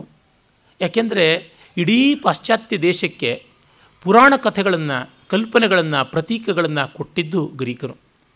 ಇವತ್ತು ಯಾರಿಗಾದರೂ ಅವನು ದೌರ್ಬಲ್ಯ ಒಂದು ಅಂತ ಹೇಳಬೇಕಾದ್ರೆ ಹಿಸ್ ಅಕಿಲೀಸ್ ಫುಟ್ ಈಸ್ ಅಂತ ಬರೀತಾನೆ. ಅದು ಏನು ಅಂತ ಗೊತ್ತಾಗಬೇಕು ಅಂದರೆ ಹೋಮರ್ನ ಓದಬೇಕು, ಪುರಾಣ ಕಥೆ ಗೊತ್ತಿರಬೇಕು. ಅದೇ ರೀತಿಯಾಗಿ ಅಲ್ಲಿ ಹೇಳೋದುಂಟು, ಇಟ್ ಈಸ್ ಟ್ಯಾಂಟಲೈಸಿಂಗ್ ಅಂತ. ಟ್ಯಾಂಟಾಲಸ್ ಅಂತ ಒಬ್ಬ ರಾಜ, ಅವನಿಗೆ ಸಂಬಂಧಪಟ್ಟಂಥ ಕಥೆ ಅದು. ಅದೇ ರೀತಿಯಾಗಿ ಕಿಮೇರಿಕಲ್ ಅಂತಂತಾರೆ. ಕಿಮಿಯರ ಅಂತ ಹೇಳ್ಬಿಟ್ಟು ಒಂದು ಕಾಲ್ಪನಿಕವಾದ ದೈತ್ಯ ಪ್ರಾಣಿ, ಒಳ್ಳೆ ಡ್ರ್ಯಾಗನ್ ಥರದ ಪ್ರಾಣಿ, ಅದಕ್ಕೆ ಸಂಬಂಧಪಟ್ಟಂಥದ್ದು. ಹಾಗೆಯೇ ಇನ್ನೊಂದು ಹರ್ಕ್ಯುಲಿಯನ್ ಟಾಸ್ಕ್ ಅಂತ ಹೇಳ್ಬಿಟ್ಟು ಅಂತಾರೆ, ಹೆರಾಕ್ಲಿಸನ ಸಾಹಸಗಳು ಅಂತ. ಅವನು ಮಾಡಿದ 12 ಸಾಹಸಗಳು ಯಾವುದಿವೆ ಅದಕ್ಕೆ ಸಂಬಂಧಪಟ್ಟಂಥ ಕಥೆ ಆಗಿರ್ತದೆ. ಈ ಥರ ನೀವು ಯಾವ ಒಂದು ಉಕ್ತಿ ಇಡಿಯಮ್ ಅಂತ ತಗೊಳ್ಳಿ, ಅದು ಗ್ರೀಕರ ಪುರಾಣ ಕಥೆಗಳಿಂದ ಬಂದಿರುತ್ತವೆ. ಮತ್ತು ನಮ್ಮ ಎಷ್ಟೋ ಶಬ್ದಗಳು ಅದಕ್ಕೆ ಸಂವಾದಿಯಾಗಿರುತ್ತವೆ, ಅದು ನಮಗೆ ಗೊತ್ತಾಗುತ್ತೆ. ಅದರೊಳಗೆ ನಮ್ಮ ಸನಾತನ ಧರ್ಮದ ವೇದ ಪುರಾಣಗಳ ಕಥೆಗಳಿಗೂ ಗ್ರೀಕರ ಪುರಾಣ ಕಥೆಗಳಿಗೂ ತುಂಬ ಸಾಮ್ಯ ಉಂಟು. ಎಷ್ಟು ಮಟ್ಟಿಗೆ ಸಾಮ್ಯ ಅಂತಂದರೆ ಇದೇ ಅದು ಅಂತ ನಾವು ಭಾವಿಸಿಕೊಳ್ಬೋದು. ಆ ಮಟ್ಟಕ್ಕೆ ಗ್ರೀಕರ ಸೃಷ್ಟಿಕಥನ ತುಂಬ ಸ್ವಾರಸ್ಯಕಾರಿಯಾಗಿದೆ. ಮೊದಲಿದ್ದದ್ದು ಖಾಯಾಸ್ ಅಂತ ಕರೀತಾರೆ. ಅದನ್ನು ಹೇಗೆ ಉಚ್ಚಾರ ಮಾಡಿ, ಅದು ಖೇಯಾಸ್ ಅಂತ ಲೋಕರೂಢಿನಲ್ಲಿ ಹೇಳ್ತಾರೆ. ಅದೇ ಖಾಯಾಸ್ ಅಂತ ಹೇಳ್ಬಿಟ್ಟು ಕರೀಬೇಕು ಅಂತ. ಅಂದರೆ ಅದು ಅಂಧ ತಮಸ್ಸು. ನಾ ಸದಾಸೀನ್ನೋ ಸದಾಸೀತ್ತದಾನೀಂ ತಮ ಆಸೀತ್ ತಮಸಾ ಗುಳ್ಹಮಗ್ರೆ ಅಂತ ಋಗ್ವೇದ ಏನು ಹೇಳುತ್ತೆ, ಆ ರೀತಿಯಾಗಿ ತಮಸ್ಸು ಒಂದೇ ಇತ್ತು ಅಂತ. ಅಲ್ಲಿಂದ ಗಿಯಾ ಮತ್ತು ಯುರನೆಸ್ ಅಂತ, ಕೆಲವು ಕಥೆಗಳ ಪ್ರಕಾರ ಯುರನೆಸ್ ಗಿಯಾ ಮಗ ಅಂತ, ಇನ್ನು ಕೆಲವುದು ಆ ಖಾಸ್ ಅಂದಲೇ ಬಂದಿದ್ದು ಅಂತ. ಈ ಕತೆ ಇಟ್ಟುಕೊಳ್ಳೋದು ಒಳ್ಳೆಯದು ಅನಿಸುತ್ತೆ. ಮಹಾಂಧ ತಮಸ್ಸಿನಿಂದ, ಅವ್ಯಾಕೃತದಿಂದ ಗ್ಯ ಗ್ಯ ಜ್ಯ ಭೂಮಿ, ಸಂಸ್ಕೃತದಲ್ಲಿ ಜ್ಯಾ ಅಂದರೆ ಭೂಮಿ ಅಂತ, ಭೂಮಿ ಬಂತು, ಗ್ಯ ಬಂತು. ಮತ್ತು ಯುರನೆಸ್ ಅಂತಂದರೆ ಆಕಾಶ ಅಂತ. ಹೀಗೆ ಆಕಾಶ ಭೂಮಿ ಎನ್ನುವ ಪ್ರತ್ಯೇಕತೆ, ದ್ಯಾವಾ ಪೃಥ್ವಿಗಳು ಪ್ರತ್ಯೇಕವಾದರು ಅಂತ. ಆ ಗಿಯಾ ಮತ್ತು ಯುರನೆಸ್ ದಾಂಪತ್ಯದ ಫಲವಾಗಿ ಹುಟ್ಟಿದವರು ರಿಯಾ ಮತ್ತು ಕ್ರೋನಸ್ ಅಂತ ಹೇಳಿಬಿಟ್ಟಿದ್ದನು. ಇವರು ಸಂತಾನವೇ ನಮ್ಮ ಗ್ರೀಕರ ದೇವರಾಜ ಅಂತ. ಕಥೆಗಳು ತುಂಬ ಸ್ವಾರಸ್ಯವಾಗಿವೆ. ತಂದೆಗೆ ಸದಾ ಮಕ್ಕಳಲ್ಲಿ ತನ್ನ ಸ್ಥಾನವನ್ನು ಕಸಿದು ಬಿಡ್ತಾರೋ ಅಂತ ಅಂಜಿಕೆ. ಹಾಗಾಗಿ ಯುರನಸ್ ಏನು ಮಾಡ್ತಾ ಇದ್ದ, ತನ್ನ ಮಕ್ಕಳನ್ನೆಲ್ಲರನ್ನೂ ಕೂಡ ಸೆರೆ ಇಡ್ತಾ ಇದ್ದ ಪಾತಾಳದಲ್ಲಿ. ನೋಡಿ, ಎಂಥ ಹೆಂಡತಿಯಾದರೂ ಗಂಡನಿಗಿಂತ ಮಕ್ಕಳ ಮೇಲೆ ಪ್ರೀತಿ ಬರ್ತದೆ. ಯಾಕೆಂದರೆ ಗಂಡ ತನ್ನ ನಿರ್ಮಾಣವಲ್ಲ, ಮಕ್ಕಳು ತನ್ನ ನಿರ್ಮಾಣ. ಆ ಕಾರಣದಿಂದ ಮಕ್ಕಳ ಸೆರೆಯನ್ನು ಬಿಡಿಸುವ ಪ್ರಯತ್ನದಲ್ಲಿ ಅವಳು ಕಡೆಗೆ ತನ್ನ ಒಬ್ಬ ಮಗನ ಜೊತೆಗೆ ಪಿತೂರಿ ಮಾಡಿ ಕ್ರೋನಸನ ಜೊತೆಗೆ ಯುರನಸ್ ಮೂಲೆ ಗುಂಪಾಗುವಂತೆ ಮಾಡ್ತಾಳೆ. ಆಮೇಲೆ ಕ್ರೋನಸ್ ಕೂಡ ಹಾಗೆ ಮಾಡ್ತಾನೆ, ರಿಯಾಳನ್ನು ಮದುವೆ ಆಗ್ತಾಳೆ. ಈ ಸಂದರ್ಭದಲ್ಲಿ ನಾವು ಅಬ್ರಹ್ಮಣ್ಯಂ ಅಂತ ಶಂಖ ಬಾರಿಸಬಾರ್ದು. ಅಣ್ಣ ತಂಗಿಯರ ಮದುವೆನಾ ಮತ್ತೊಂದು ಇಂಥದ್ದು ಅಂತ. ಈ ರೀತಿಯಾದದ್ದು ಪುರಾಣ ಕಥೆಗಳಲ್ಲಿ ಬೇಕಾದಂತೆ ಬರ್ತದೆ. ನಮ್ಮಲ್ಲೂ ಹಲವು ಕಡೆ ಎಲ್ಲ ಕಾಣಿಸಿಕೊಳ್ಳುವಂಥದ್ದೇನೆ. ಯಮ ಯಮಿ ಇತ್ಯಾದಿ ಸೂಕ್ತಗಳಲ್ಲಿ ಆ ಛಾಯೆ ಇದೆ. ಮತ್ತು ಎಲ್ಲದಕ್ಕಿಂತ ಮಿಗಿಲಾಗಿ ಇವು ತತ್ವಗಳು ಅಂತ ಗಮನಿಸಿಕೊಳ್ಬೇಕು. ಸಾಕ್ಷಾತ್ ವ್ಯಕ್ತಿಗಳೆಲ್ಲ ತತ್ವಗಳು ಅಂತನ್ನುವುದರ ಕಡೆ ಗಮನ ಇರಬೇಕು. ಆಮೇಲೆ ಹಾಗೆ ನಡೀತಾ ಇದ್ದದ್ದು ಹೌದು ಅನ್ನೋದಕ್ಕೆ ಈಜಿಪ್ಷಿಯನ್ರಿಂದ ಮೊದಲುಗೊಂಡು ಬೇಕಾದಷ್ಟು ಕಡೆಗೆ ನಮ್ಮಲ್ಲಿ ಉಂಟು. ಈಗ ಮಾತುಲ ಕನ್ಯಾ ವಿವಾಹ ನಿಷೇಧ ಅನ್ನುವಂಥದ್ದು ಉತ್ತರ ಭಾರತದಲ್ಲಿ ಆಶ್ವಲಾಯನರಲ್ಲಿ ಉಂಟು. ಆದರೆ ದಕ್ಷಿಣ ಭಾರತೀಯರಲ್ಲಿ ಆಪಸ್ತಂಬರಲ್ಲಿ ಮಾತುಲ ಕನ್ಯಾ ವಿವಾಹ ಅಂಗೀಕೃತ ಅಂತ ಉಂಟು. ಹೀಗಾಗಿ ಈ ನೀತಿಯ ಮಟ್ಟಗೋಲಿಟ್ಟುಕೊಂಡು ಯಾರೂ ಈ ಕಾವ್ಯವನ್ನು ಮುಟ್ಟೋದಕ್ಕೆ ಬರಬಾರದು. ಅವುಗಳನ್ನು ಬೇರೆಯಾಗಿ ನೋಡಬೇಕು ಪುರಾಣಗಳನ್ನು. ಅವಳು ಗಿಯಾ ತನ್ನ ಮಗಳು ರಿಯಾಳಿಗೆ ತನ್ನ ಸಂತಾನವನ್ನು, ಅಂದರೆ ತನ್ನ ಮೊಮ್ಮಕ್ಕಳನ್ನು ಉಳಿಸಿಕೊಳ್ಳೋದು ಹೇಗೆ ಎನ್ನುವ ತಂತ್ರವನ್ನು ಹೇಳ್ತಾಳೆ. ಹಾಗಾಗಿ ತನ್ನ ಗಂಡ ಕ್ರೋನಸನಿಗೆ ಮಗು ಹುಟ್ಟಿದೆ ಅಂತ ತೋರಿಸೋಕೆ ಬದಲಾಗಿ ಒಂದು ಗುಂಡುಕಲ್ಲನ್ನೇ ತೋರಿಸ್ಬಿಡ್ತಾಳೆ ಬಟ್ಟೆಯಲ್ಲಿ ಸುತ್ತುಕೊಟ್ಟು. ಅವನು ಅದನ್ನು ನುಂಗೇ ಬಿಡ್ತಾನೆ. ಅಪ್ಪನಿಗಿಂತ ಅವನು ಜಾಣ. ಅಪ್ಪ ಸೆರೆಯಲ್ಲಿಡ್ತಾ ಇದ್ದ, ಮಗ ನುಂಗೇ ಬಿಡ್ತಾ ಇದ್ದ. ಕ್ರೋನಸ್ ಎಲ್ಲರನ್ನು ನುಂಗೇ ಬಿಡ್ತಾ ಇದ್ದ. ಆಮೇಲೆ ಅವನು ಜ್ಯೂಸ್ ಅಂತ ಎಲ್ಲೆಲ್ಲ ರೀತಿಯಲ್ಲಿ ಹೇಳ್ತಾರೆ. ಅದು ಡೆಲ್ಟಾ ಎಪ್ಸಲಾನ್ ಉಪ್ಸಲಾನ್, ಸಿಗ್ಮಾ ಈ 3 ವರ್ಣಗಳಿಂದ ಆಗಿರ್ತಕ್ಕಂಥದ್ದು. ಗ್ರೀಕ್ ಭಾಷೆಯಲ್ಲೇ ಡೆಲ್ತೋ ಅಂತ ಕರೀತಾರೆ. ಮತ್ತು ಎಪ್ಸಲಾನ್ ಇಕಾರ, ಉಪ್ಸಲಾನ್ ಉಕಾರ ಮತ್ತು ಸಿಗ್ಮಾ ಸಕಾರ. ಹಾಗಾಗಿ ದ್ಯೂಸ್ ಅಂತ ಹೇಳಬೇಕು ಅಂತ.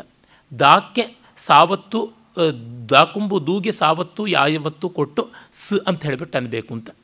ಅದು ಸ್ ಅಂತ ಬರುವಂಥದ್ದು ವಿಭಕ್ತಿಯ ಪ್ರತ್ಯಯ. ನಮ್ಮಲ್ಲಿ ರಾಮ ಅಂತಂತ ಹೇಳ್ತೀವಲ್ಲ, ಆ ತರಹ ಅದು ಬಂದಿರತಕ್ಕಂಥದ್ದು ಪ್ರತ್ಯಯ. ಅದರಲ್ಲಿ ಪ್ರಾತಿಪದಿಕ ಅಂತ ನಾವೇನು ಹೇಳ್ತೀವಿ, ಮೂಲ ಇರತಕ್ಕಂಥ ದ್ಯೌ ಅಂತ. ದ್ಯೌ ಅಂದರೆ ಬೆಳಕು, ಸ್ವರ್ಗ ಅನ್ನುವ ಅರ್ಥ. ದ್ಯೌ, ದಿವೌ, ದಿವಹ ಇತ್ಯಾದಿ ಅಮರಕೋಶದಲ್ಲಿ ಬರುತ್ತಲ್ಲ. ಹೀಗಾಗಿ ದ್ಯೂಸ್ ಅಂತಂದರೆ ಸ್ವರ್ಗ ಅನ್ನುವ ಅರ್ಥದಲ್ಲಿ. ಸ್ವರ್ಗವೇ ಸ್ವರ್ಗಾಧಿಪತಿ. ಆ ದೇಶಕ್ಕೆ, ಆ ದೇಶ ನಾಯಕನಿಗೆ, ಆ ಸ್ಥಾನಕ್ಕೆ ಅಭೇದ ಅನ್ನುವ ರೀತಿಯಲ್ಲಿ ಬಂದದ್ದು ದ್ಯೌ ಅಂತ. ಅಂದರೆ ಆಕಾಶ, ಬೆಳಕು ಅಂತ. ಅದೇ ಜುಪಿಟರ್ ಅಂತ ರೋಮನ್ ಭಾಷೆಯಲ್ಲಿ, ಲ್ಯಾಟಿನ್ ಭಾಷೆಯಲ್ಲಿ, ರೋಮನ್ರ ಸಂಸ್ಕೃತಿಯಲ್ಲಿ ಬೆಳಕೊಂಡು ಬಂದಿದ್ದಾಯಿತು. ಅವನು ಒಂದು ದ್ವೀಪದಲ್ಲಿ ಹುಟ್ಟುತ್ತಾನೆ. ಆ ದ್ವೀಪದಲ್ಲಿ ಜನಿಸಿದ ಮೇಲೆ ಅವನನ್ನು ಕಾಪಾಡಿಕೊಳ್ಳುವಂಥದ್ದು ದೊಡ್ಡ ಕಷ್ಟ ಆಗಿರುತ್ತದೆ. ಕ್ರೀಟ್ ದ್ವೀಪದಲ್ಲಿ ಈಜಿಯಂ ಪರ್ವತ ಅದರ ಒಂದು ತಪ್ಪಲಿನ ಅರಣ್ಯದಲ್ಲಿ ಅವನು ಹುಟ್ಟಿದ ಅಂತ ಹೇಳಿಬಿಟ್ಟು, ಅವನ ಅಳುವಿನ ಧ್ವನಿ ಕೇಳಿಸಬಾರದು ಅಂತ ಹೇಳ್ಬಿಟ್ಟು ಕ್ಯೂರಿತಿ ಅಂತ ಅರ್ಚಕ ವರ್ಗ, ಅವರು ಒಂದು ರೀತಿಯಾದ ಟೈಟನ್ರು, ಅವರು ಕೋಲಾಹಲ ಮಾಡ್ತಾಯಿದ್ರು ತಮಟೆ ಬಾರಿಸ್ಕೊಂಡು. ಕ್ರೋನಸ್ಸನಿಗೆ ಕೇಳಿಸಲಿಲ್ಲ ಅಂತೆಲ್ಲ ಕಥೆ ಚೆನ್ನಾಗಿ ಬರುತ್ತೆ. ಆಮೇಲೆ ಇವನು ಬೆಳೆದು ದೊಡ್ಡವನಾಗ್ತಾನೆ. ದೊಡ್ಡವನಾದ ಮೇಲೆ ಆತ ದೊಡ್ಡವನಾಗುವಾಗ ಒಂದು ಮೇಕೆ ಹಾಲು ಕೊಟ್ಟಿರುತ್ತೆ ಅಂತೆಲ್ಲ ಕಥೆ ಬರುತ್ತೆ. ಆ ಮೇಕೆಯ ಶರೀರವನ್ನೇ ಅವನ ಕಡೆಗೆ ಒಂದು ನಕ್ಷತ್ರ ಪುಂಜವಾಗಿ ಮಾಡ್ತಾನೆ. ಮತ್ತು ಆ ಮೇಕೆಯ ಕೊಂಬಿನಿಂದ ಒಂದು ಅಕ್ಷಯ ಪಾತ್ರೆ ಮಾಡ್ತಾನೆ, ಕಾರ್ನುಕೋಪಿಯಾ ಅಂತ. ಕಾರ್ನುಕೋಪಿಯಾ ಅಂತಂದರೆ ಅದೇ, ಕೋಪೆಯಂ ಅಂತಂದರೆ ಅಡಕ ಮಾಡಿಕೊಡೋದು. ಕಾರ್ನುಮ್ ಕಾಳುಗಳನ್ನು, ಧಾನ್ಯವನ್ನು ಅಲ್ಲಿಂದ ಬಂದದ್ದು ಅಂತ ನಮಗೆ ಗೊತ್ತಾಗುತ್ತೆ. ಕಡೆಯಲ್ಲಿ ಅವನು ಮಹಾಶಕ್ತಿಶಾಲಿಯಾಗಿ ಬೆಳಗ್ತಾನೆ. ಅವನ ದಿವ್ಯಾಯುಧ ವಜ್ರಾಯುಧ ಈ ಸಿಡಿಲು ಆಗುತ್ತದೆ ಅಂತ. ಮತ್ತು ಅವನು ತನ್ನ ತಂದೆಯನ್ನು ಬಗ್ಗಿಸ್ತಾನೆ. ಅವನು ನುಂಗಿದ್ದ ಮಕ್ಕಳನ್ನೆಲ್ಲ ಕಕ್ಕಿಸ್ತಾನೆ. ಗುಂಡುಕಲ್ಲು ಸಮೇತ ಎಲ್ಲವೂ ಹೊರಕ್ಕೆ ಬರುತ್ತವೆ. ಅವೆಲ್ಲ ಕಡೆಗೆ ಜೀವ ಪಡ್ಕೊಂಡಿರುತ್ತವೆ. ಹಾಗೆ ನುಂಗಿದ ಹೇದೇಸ್ ಅಂತಕ್ಕಂಥದ್ದು ಒಬ್ಬ ಅಣ್ಣ, ಮತ್ತೊಬ್ಬ ಸೋದರ ಪೊಸೈಡನ್ ಅಂತ. ಹೇಡೀಸ್ ಅಂತ ಕರೀತಾರೆ ಇಂಗ್ಲೀಷ್ನಲ್ಲಿ, ಪೊಸೈಡನ್ ಅಂತ ಕರೀತಾರೆ. ಆಮೇಲೆ ಬೇರೆ ಎಷ್ಟು ಜನ ಮಕ್ಕಳೆಲ್ಲ ಆಗ್ತಾರೆ. ಒಟ್ಟಿನಲ್ಲಿ ತಂದೆಯನ್ನು ಮೂಲೆ ಗುಂಪು ಮಾಡಿ ತಾನು ಸ್ವರ್ಗಾಧಿಪತ್ಯವನ್ನು ಪಡೆದ ಅಂತ ಗೊತ್ತಾಗುತ್ತದೆ. ತನ್ನ ಸೋದರರಿಗೆ ಹಂಚಿಕೊಡ್ತಾನೆ. ಹೇದೀಸ್ ಅನ್ನುವನಿಗೆ ಮೃತ್ಯುಲೋಕವನ್ನು, ನರಕವನ್ನು, ನಮ್ಮ ಯಮ ಇದ್ದಂತೆ ಅವನಿಗೆ ಕೊಡ್ತಾನೆ. ಮತ್ತು ನಮ್ಮ ವರುಣ ಇದ್ದಂತೆ ಪೊಸೈಡನ್ ಅವನಿಗೆ ಜಲಲೋಕವನ್ನು ಕೊಡ್ತಾನೆ. ಇವನು ಊರ್ಧ್ವಲೋಕವನ್ನು, ಮರ್ತ್ಯಲೋಕವನ್ನು ತಕ್ಕ ಮಟ್ಟಿಗೆ ಇವನೇ ಸುಪರ್ದಿನಲ್ಲಿ ಇಟ್ಟುಕೊಳ್ತಾನೆ. ಇವನ ಸೋದರಿಯೇ ಇವನ ಪಟ್ಟಮಹಿಷಿ ಆಗ್ತಾಳೆ. ಅವಳು ಹೇರಾ. ಹೇರಾ ಅನ್ನೋದಕ್ಕೆ ಗ್ರೀಕ್ ಭಾಷೆಯಲ್ಲಿ ಹಲವು ಅರ್ಥಛಾಯೆ ಇದೆ. ಬೆಳಕು, ತಾಯ್ತನ, ಪ್ರೀತಿ, ವಾತ್ಸಲ್ಯ ಇತ್ಯಾದಿಗಳೆಲ್ಲ ಬರುತ್ತದೆ. ಹೀರಾ ಅಂತಲೂ ಕರೀತಾರೆ. ನೋಡಿ, ಹೆರಡೋಟಸ್ ಅಂತ ಒಬ್ಬ ಇತಿಹಾಸಕಾರ ಇದ್ದ ಅಂತ ಗೊತ್ತಾಗುತ್ತೆ.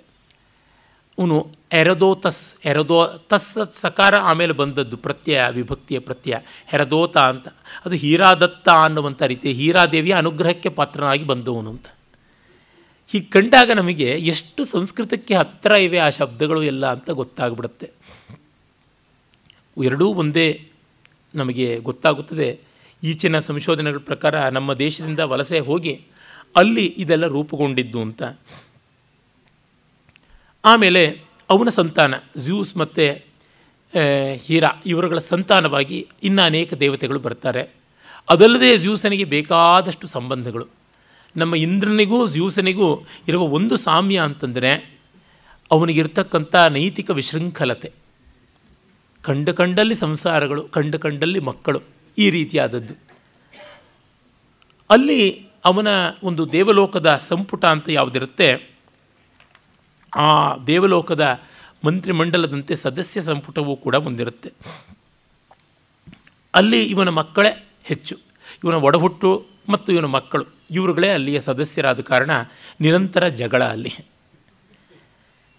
ಇವನಿಗೆ ಪ್ರಿಯವಾದ ಕ್ಷೇತ್ರ ಡೋಡೋನ ಅಂತಲೂ ಕರೀತಾರೆ. ಅಲ್ಲಿ 2 ಕಪ್ಪು ಪಕ್ಷಿಗಳು ಬಂದು ಚಿಲಿಪಿಲುಗುಟ್ಟುತ್ತವೆ. ಆ ಶಬ್ದಗಳ ಮೇಲೆ ಅಲ್ಲಿಯ ಅರ್ಚಕರು ಮತ್ತು ಅರ್ಚಕಿಯರು ಯಾರಿರ್ತಾರೆ, ಪೂಜಾರಣಿಯರು, ಅವರು ಇವನ ಕಣಿಯನ್ನು, ಇವನ ದೈವವಾದವನ್ನು, ಒರೆಕಲ್ ಅಂತ ಏನು ಹೇಳ್ತಾರೆ, ಅದನ್ನೆಲ್ಲ ತಿಳಿಸ್ತಾ ಇರ್ತಾರೆ. ಮತ್ತು ಅಲ್ಲೊಂದು ಓಕ್ ಮರ, ಆ ಮರದ ಎಲೆಗಳು ಶಬ್ದ ಮಾಡೋದ್ರಿಂದ ಗುರುತಿಸಿ ಹೇಳ್ತಾ ಇರ್ತಾರೆ ಕಣಿ, ಈ ರೀತಿಯಾದದ್ದೆಲ್ಲ ಬರುತ್ತೆ. ಮತ್ತು ಜ್ಯೂಸನಿಗೆ ತನ್ನ ತಂದೆ ಅಜ್ಜ ಮಾಡಿದಂತೆ ಮಕ್ಕಳು ಯಾರಾದರೂ ತನ್ನ ಪದವನ್ನು ಕಸಿಯಬಹುದು ಅಂತ ಸದಾ ಎಚ್ಚರ ಇರುತ್ತೆ. ಅದಕ್ಕಾಗಿ ವಿರೋಧಿಗಳನ್ನೆಲ್ಲರನ್ನು ಪಾತಾಳದ ಕೆಳಗೆ ಯಾವ್ಯಾವುದೋ ಅಗ್ನಿಪರ್ವತದ ಕೆಳಗೆ ಅಡಗಿಸಿರ್ತಾನೆ. ಅವರು ಆಗ ಈಗ ಬುಸುಗುಟ್ಟೋದು ಅಗ್ನಿಪರ್ವತಗಳು ಜ್ವಾಲಾಮುಖಿಗಳಾಗಿ ಉಕ್ಕೇರಿ ಬರುವಂಥದ್ದು ಅನ್ನೋದರ ಸಂಕೇತ. ಅವನ ಸಿಡಿಲಿಗೆ ಇಂದ್ರನ ಆಯುಧ ಶತಧಾರ, ಕುಲಿಶ, ವಜ್ರ ಅಂತೀವಲ್ಲ, ಅದಕ್ಕೆ ಎದುರೇ ಇಲ್ಲ ಅಂತ ಗೊತ್ತಾಗುತ್ತದೆ. ಅವನಾದರೂ ನಿಯತಿಯನ್ನು ಇಟ್ಟುಕೊಂಡು ನಿಯತಿಗೆ ಅಧೀನನಾಗಿ ಎಲ್ಲ ನಡೆಸ್ತಾ ಇರ್ತಾನೆ ಅಂತ. ಮುಖ್ಯವಾಗಿ ಇವನು ಎಲ್ಲಕ್ಕೂ ಯಜಮಾನನಾದರೂ ಇವನಿಗೆ ವಿಶೇಷವಾಗಿ ಪ್ರೀತಿಪಾತ್ರರು ಯಾರು ಅಂತಂದರೆ ಅತಿಥಿಗಳು, ದೀನರು, ದಲಿತರು, ಶರಣಾರ್ಥಿಗಳು, ಯಾಚಕರು, ಭಿಕ್ಷುಕರು, ಈ ಥರದವರು.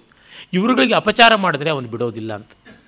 ಅಂದರೆ ಯಾರಿಗೂ ಕೂಡ ನಕಂಚನ ವಸತಿಂ ಪ್ರತ್ಯಾಚಕ್ಷೀತ ತದ್ವ್ರತಂ ಇತ್ಯಾದಿಯಾಗಿ ಉಪನಿಷತ್ತಿನಲ್ಲಿ ಬರುತ್ತಲ್ಲ, ಯಾರಿಗೂ ವಸತಿ, ಆಸನ ಇತ್ಯಾದಿಗಳಲ್ಲಿ ಅನ್ಯಾಯ ಮಾಡಬಾರ್ದು, ಅತಿಥಿ ಅಭ್ಯಾಗತರನ್ನು ದೇವರಂತೆ ಕಾಣಬೇಕು ಅಂತಿದೆಯಲ್ಲ. ಆಗಾಗ ತನ್ನ ಸಹಚರನಾದಂತಹ ಗ್ರೀಕರ ದೇವತೆಗಳಲ್ಲಿ ಒಬ್ಬನಾದಂಥವನು ಕಾಲಿಗೆ ರೆಕ್ಕೆಗಳಿರ್ತಕ್ಕಂಥ ಪಾದರಕ್ಷೆಯನ್ನು ಹಾಕಿಕೊಂಡು ಹೋಗ್ತಕ್ಕಂಥವನು. ರೋಮನ್ರಲ್ಲಿ ಅವನನ್ನು ಮರ್ಕ್ಯುರಿ ಅಂತ ಕರೀತಾರೆ, ಗ್ರೀಕರಲ್ಲಿ ಅವನನ್ನು ಹರ್ಮೀಸ್ ಅಂತ ಕರೀತಾರೆ. ಅಪ್ಪಟ ಗ್ರೀಕ್ ಉಚ್ಚಾರಣೆಯಲ್ಲಿ ಎರ್ಮೀಸ್ ಅಂತ ಹೇಳ್ತಾರೆ. ಗ್ರೀಕ್ ಭಾಷೆಯಲ್ಲಿ ಹಕಾರ ಇಲ್ಲ, ಯಕಾರ ಅಕಾರಗಳನ್ನೇ ಬಳಸ್ತಕ್ಕಂಥದ್ದಾಗತ್ತೆ. ಈಟ ಅಂತಂತ ಏನಿದೆ ಅದನ್ನೇ ಹಕಾರಕ್ಕೂ ಬಳಸ್ಕೊಳ್ತಾರೆ.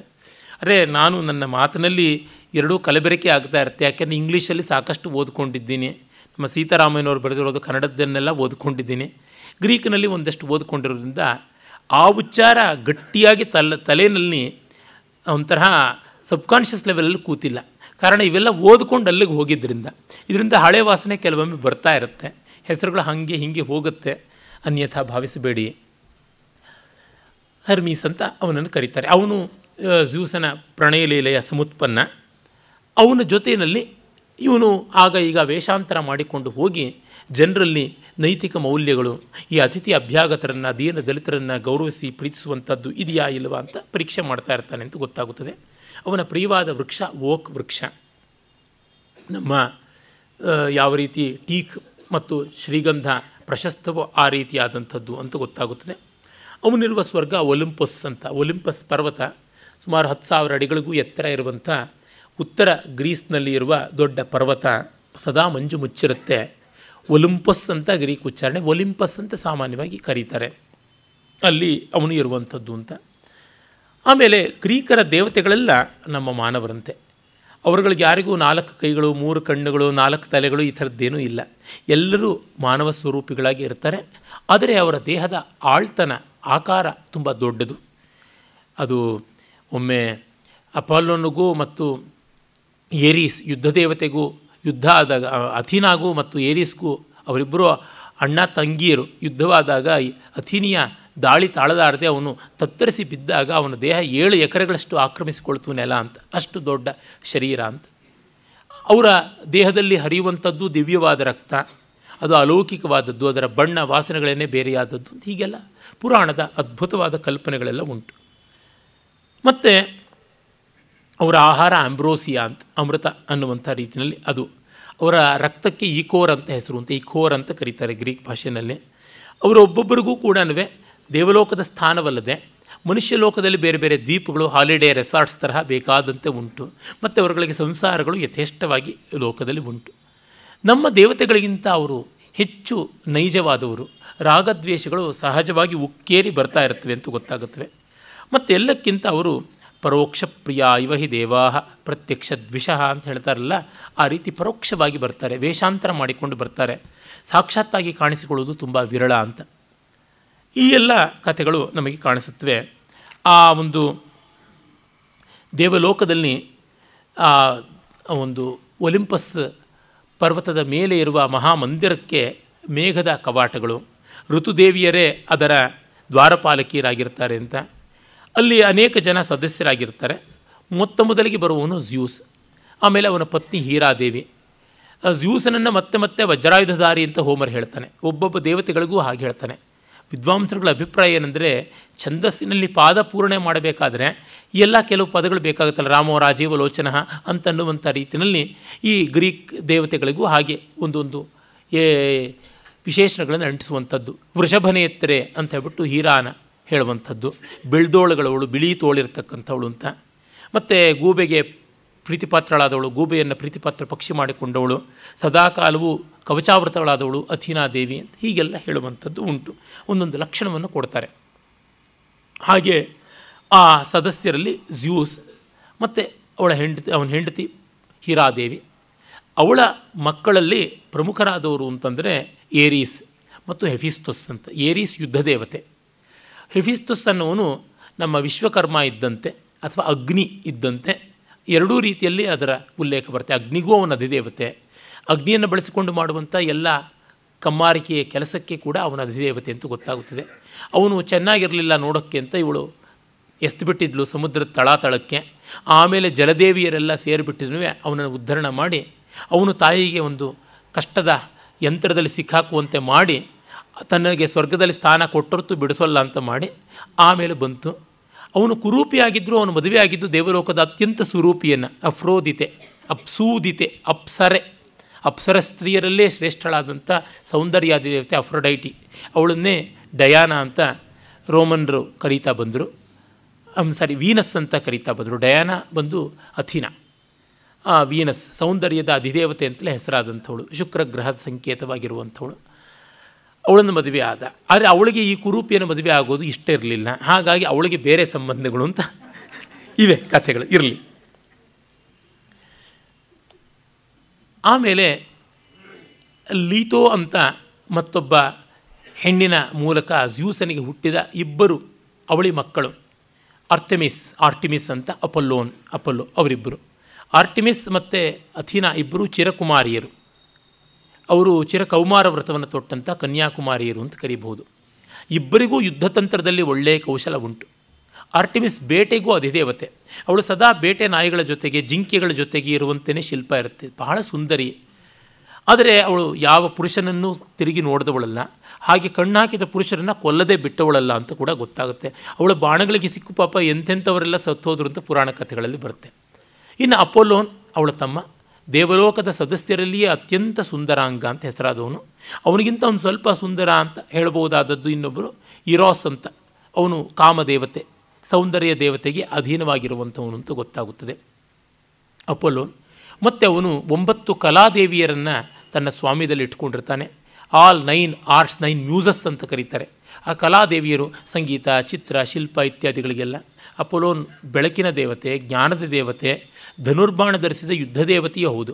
ಅರೆ ಏರೀಸ್ಗೆ ಸಂಸ್ಕೃತಿಯೇ ಇಲ್ಲದ ಯುದ್ಧ ದೇವತೆ, ಬರೀ ಕಡಿ, ಕಚ್ಚು ಕೊಲ್ಲು ಇತ್ಯಾದಿ. ಇವನಿಗೆ ಹಾಗಲ್ಲ, ಎಲ್ಲ ಅಂದರೆ ಶಾಂತಿ ಕಾಲದಲ್ಲಿ ಯುದ್ಧ ಕಾಲದಲ್ಲಿ ಎರಡಕ್ಕೂ ಒದಗಬಲ್ಲವನು ಅಂತ ಗೊತ್ತಾಗುತ್ತದೆ. ಅವನಿಗೆ ಬೇಕಾದಷ್ಟು ಸಂಸಾರ. ಮತ್ತು ಅವನು ಸದಾ ಲೈರ್ ವಾದ್ಯವನ್ನು ನುಡಿಸ್ತಾನೆ. ಹೀಗೆಲ್ಲ ಅವನಲ್ಲಿ ಉಂಟು. ಮತ್ತು ಇನ್ನು ಒಬ್ಬಳು ಅಥೀನಾದೇವಿ.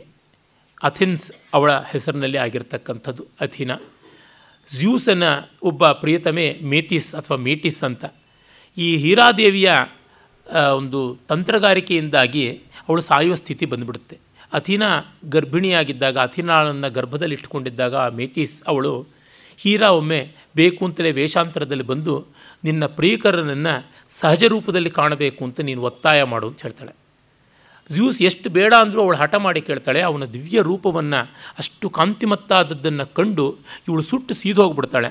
ಆಗ ಗರ್ಭ ಉಳಿಬೇಕು ಅಂತ ತನ್ನೊಳಗೆ ಅದನ್ನು ಇಟ್ಕೊಂಡು ಬಿಡ್ತಾನೆ. ತಾನು ಆ ಇಡೀ ಶರೀರವನ್ನು ನುಂಗಿಬಿಡ್ತಾನೆ. ಆಮೇಲೆ ಅವನಿಗೆ ಯದ್ವಾ ತಲೆನೋವು ಬರುತ್ತೆ. ಆಗ ತಲೆಯನ್ನು ಹೆಫಿಸ್ತುಸ್ ದೊಡ್ಡ ಕೊಡಲಿಯಿಂದ ಸೀಳ್ತಾನೆ. ಆಗ ತಲೆಯಿಂದ ಹೊರಬಂದಂಥವಳು ಅಥೀನಾದೇವಿ ಅಂತ. ಹಾಗಾಗಿ ಜ್ಯೂಸನ ಶಿರಸ್ಸಿನಿಂದ ಹುಟ್ಟಿ ಬಂದವಳು ಜ್ಞಾನದ ಅಧಿದೇವತೆ. ಮತ್ತು ಅವಳು ಜ್ಞಾನದ ಜೊತೆಗೆ ಶೌರ್ಯ ಪರಾಕ್ರಮಗಳನ್ನು ಇಟ್ಟುಕೊಂಡಂಥವಳು. ಅವಳು ಮತ್ತೆ ನಿತ್ಯ ಕೌಮಾರ ವ್ರತವನ್ನು ತೊಟ್ಟವಳು. ಆಪಾದ ಮಸ್ತಕ, ಕವಚ, ಶಿರಸ್ತ್ರಾಣ, ಶೂಲ, ಗುರಾಣಿ ಇವನ್ನೆಲ್ಲ ಹಿಡ್ಕೊಂಡಿರ್ತಕ್ಕಂಥವಳು ಅಂತ ನಮ್ಮ ಮಹಾಸರಸ್ವತಿಯ ಲಕ್ಷಣವನ್ನು ಕಾಣಬಹುದು. ನನಗೆ ವ್ಯಕ್ತಿಗತವಾಗಿ ಅಥೀನಾದೇವಿಯ ಬಗ್ಗೆ ಬಹಳ ಭಕ್ತಿ ಗೌರವ. ಅಥೆನ್ಸ್ಗೆ ಹೋಗಿದ್ದಾಗ ಕೂಡ ನಗರಾಧಿದೇವತೆ, ಅಲ್ಲಿ ಅಕ್ರೋಪೋಲಿಸ್ ಅಂತ. ಪೋಲಿಸ್ ಅಂತಂದರೆ ಜನಸಮುದಾಯದ ಪಟ್ಟಣ ಅಂತ. ಅಕ್ರೋ ಅಂತಂದರೆ ಅಕ್ರಮ್ ಮೇಲೆ ಅಂತ. ಅಪ್ಪರ್ ಸಿಟಿ ಅಂತ ನಾವೇನು ಕರಿತೀವಿ, ಸಿಟಡೆಲ್ ಅಂತ ಏನು ಕರಿತೀವಿ, ಆ ರೀತಿಯಲ್ಲಿ ಅಲ್ಲಿ ಅವಳಿಗಾಗಿಯೇ ದೊಡ್ಡ ದೇವಸ್ಥಾನ ಇತ್ತು. ಅದನ್ನು ಗ್ರೀಕರ ಅಥೆನ್ಸಿನ ಸ್ವರ್ಣಯುಗದ ಅಧಿಪತಿಯಾಗಿದ್ದ ಪೆರಿಕ್ಲೇಸ್ ಮಾಡಿಸಿದ್ದು. ಆಗ ಫಿಡಿಯೋಸ್ ಅಂತ ಒಬ್ಬ ಮಹಾಶಿಲ್ಪಿ ಇವಳ ದಿವ್ಯವಾದ ವಿಗ್ರಹವನ್ನು ದಂತದಲ್ಲಿ, ಅಮೃತಶಿಲೆಯಲ್ಲಿ, ಬಂಗಾರದಲ್ಲಿ ಸೇರಿಸಿ ಮಾಡಿದ್ದಂತೆ. ಆ ಶಿಲ್ಪ ಎಲ್ಲ ಹೋಗಿದೆ, ಈಗ ಕಂಬಗಳು ಮಾತ್ರ ಉಳಿದಿವೆ. ಅಲ್ಲಿಗೆ ಹೋಗಿದ್ದವನು ಒಂದೆರಡು ಗ್ರೀಕ್ ಭಾಷೆಯ ಸ್ತೋತ್ರಗಳನ್ನು ಹೇಳಿಕೊಂಡು ಅಥಿನಾ ಬಗ್ಗೆ ಹೆಸಿಯೋದ್ದಂಥ ಒಬ್ಬ ಕವಿ ಬರೆದಿದ್ದಾನೆ. ಹೊಮಾರಿಕ್ ಹಿಮ್ಸ್ ಅಂತಲೂ ಕೂಡ ಕರೀತಾರೆ. ಅದನ್ನು ಒಂದು 4 ಸಂಸ್ಕೃತ ಶ್ಲೋಕವನ್ನು ಬರೆದುಬಿಟ್ಟು ಅಥಿನಾ ಬಗ್ಗೆ ನಮ್ಮ ಗೌರವ ಅಂತ ಹೇಳಿಬಿಟ್ಟು ಬಂದೆ. ಏಕೆಂದರೆ ಈ ಜ್ಞಾನ ಮತ್ತು ಕ್ಷಾತ್ರ ಎರಡೂ ಒಟ್ಟು ಇರಬೇಕು ಅಂತ. ಎತ್ತರ ಬ್ರಹ್ಮಚ ಕ್ಷತ್ರಂಚ ಸಂಯಂಚವು ಸದ್ವ್ರತವು ಅನ್ನುವ ವೇದದ ಮಾತು ಉಂಟಲ್ಲ, ಕ್ಷಾತ್ರ ಬ್ರಹ್ಮ ಸಮಾಯೋಗ, ಅದನ್ನು ಅಥಿನಾದಲ್ಲಿ ನಾವು ಕಾಣ್ತೀವಿ.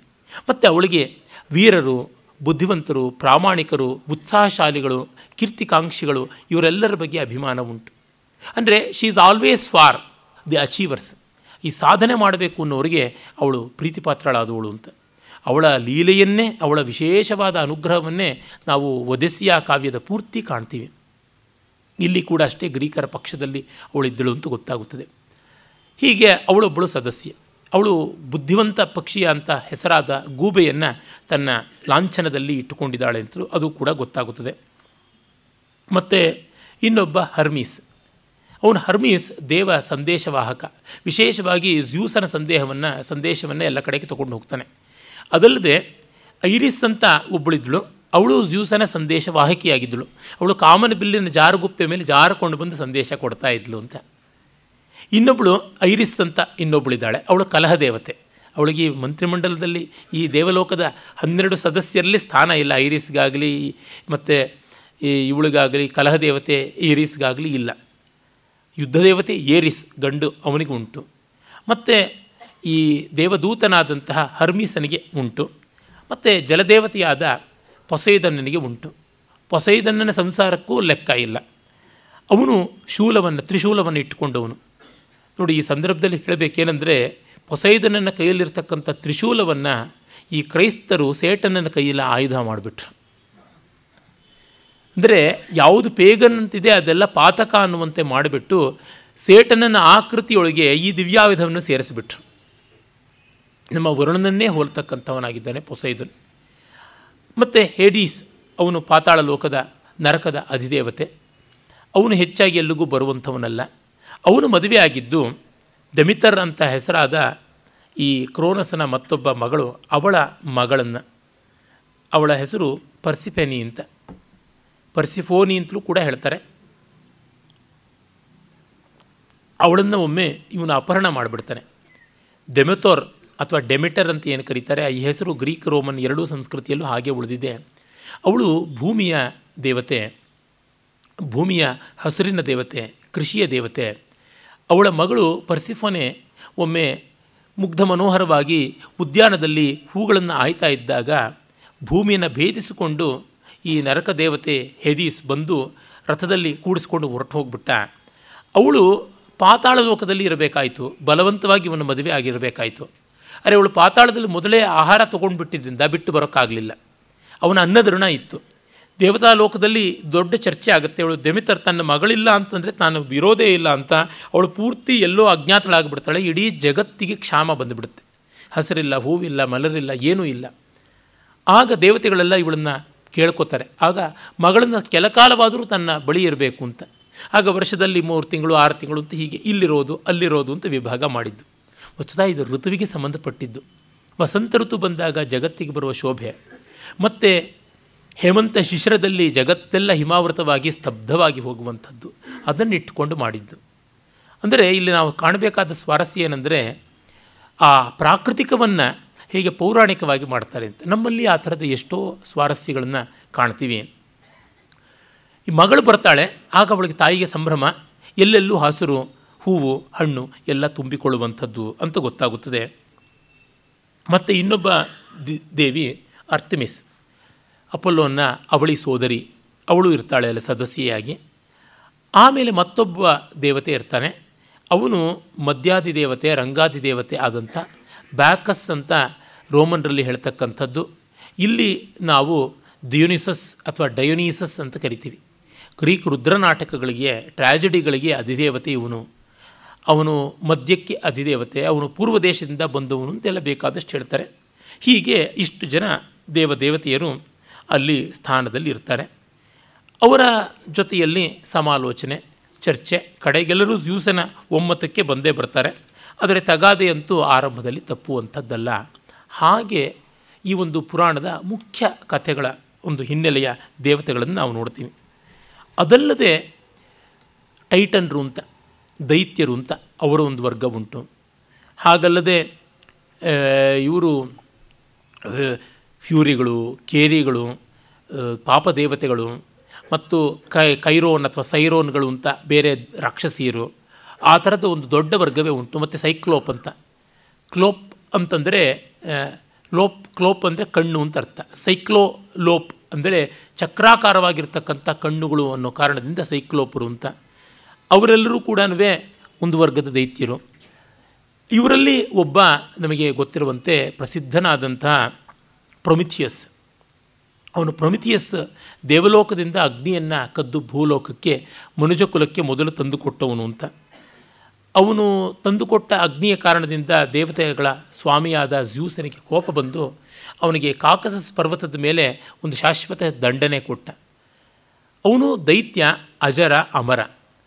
ಪ್ರತಿದಿನವೂ ಒಂದು ಹದ್ದು ಬಂದು ಅವನ ಲಿವರ್, ಯಕೃತ್ತನ್ನು, ಪಿತ್ತಕೋಶವನ್ನು ಕುಕ್ಕಿ ಕುಕ್ಕಿ ತಿಂದುಬಿಡುತ್ತೆ. ಮತ್ತು ರಾತ್ರಿ ಹೊತ್ತಿಗೆ ಅದು ಬೆಳ್ಕೊಂಡು ಬಿಡುತ್ತೆ. ಮರುದಿವಸ ಮತ್ತೆ ಬಂದು ಕುಕ್ಕಿ ತಿನ್ನುತ್ತದೆ. ಇದು ಕೊನೆಯಿಲ್ಲದಂಥ ಸಮಸ್ಯೆ. ಈ ರೀತಿಯಾದಂಥದ್ದು ಹಾಗೇ ನಡೀತಾ ಇರುತ್ತೆ. ಅದು ಒಂದು ಎಟರ್ನಲ್ ಅಗನಿ, ಎಟರ್ನಲ್ ಯಾತನೆಯ ಸಂಕೇತವಾದಂಥದ್ದು. ಅದನ್ನು ಬಿಡುಗಡೆ ಮಾಡಿದ್ದು ಹೆರಾಕ್ಲೇಸ್ ಅಂತ ಹೇಳ್ಬಿಟ್ಟು ಅಂತಾನೆ. ಅವನು ಸಾಹಸಗಳು ಮಾಡೋದಕ್ಕೆ ಹೋಗಿದ್ದಾಗ ಆ ಕಾಕಸಸ್ ಪರ್ವತಕ್ಕೆ ಆ ಹದ್ದನ್ನು ಕೊಂದು ಇವನಿಗೆ ಆ ಹಿಂಸೆಯಿಂದ ಬಿಡುಗಡೆ ಮಾಡ್ದ ಅಂತ. ಅದೇ ತರಹ ಭೂಮಿಯನ್ನೆಲ್ಲ ಹೊತ್ತಿರ್ತಕ್ಕಂಥವನು ಅಟ್ಲಾಸ್ ಅಂತ ನಾವು ಕರಿತೀವಿ. ಅಟ್ಲಾಸ್ ಅನ್ನೋ ಹೆಸರು ಬಂದಿದ್ದೇ ಅದರಿಂದ. ಅವನ ಹೆಣ್ಣು ಮಕ್ಕಳು ಹೆಸ್ಪರೀದಸ್ ಅಂತ ಒಂದು ಉದ್ಯಾನದ ಪಾಲಿಕೆಯರು, ವನಪಾಲಿಕೆಯರು. ಆ ಉದ್ಯಾನದಲ್ಲಿ ಅನೇಕ ಸಸ್ಯಗಳು, ಪುಷ್ಪ ಫಲಭರಿತವಾದವು ಇರುತ್ತವೆ.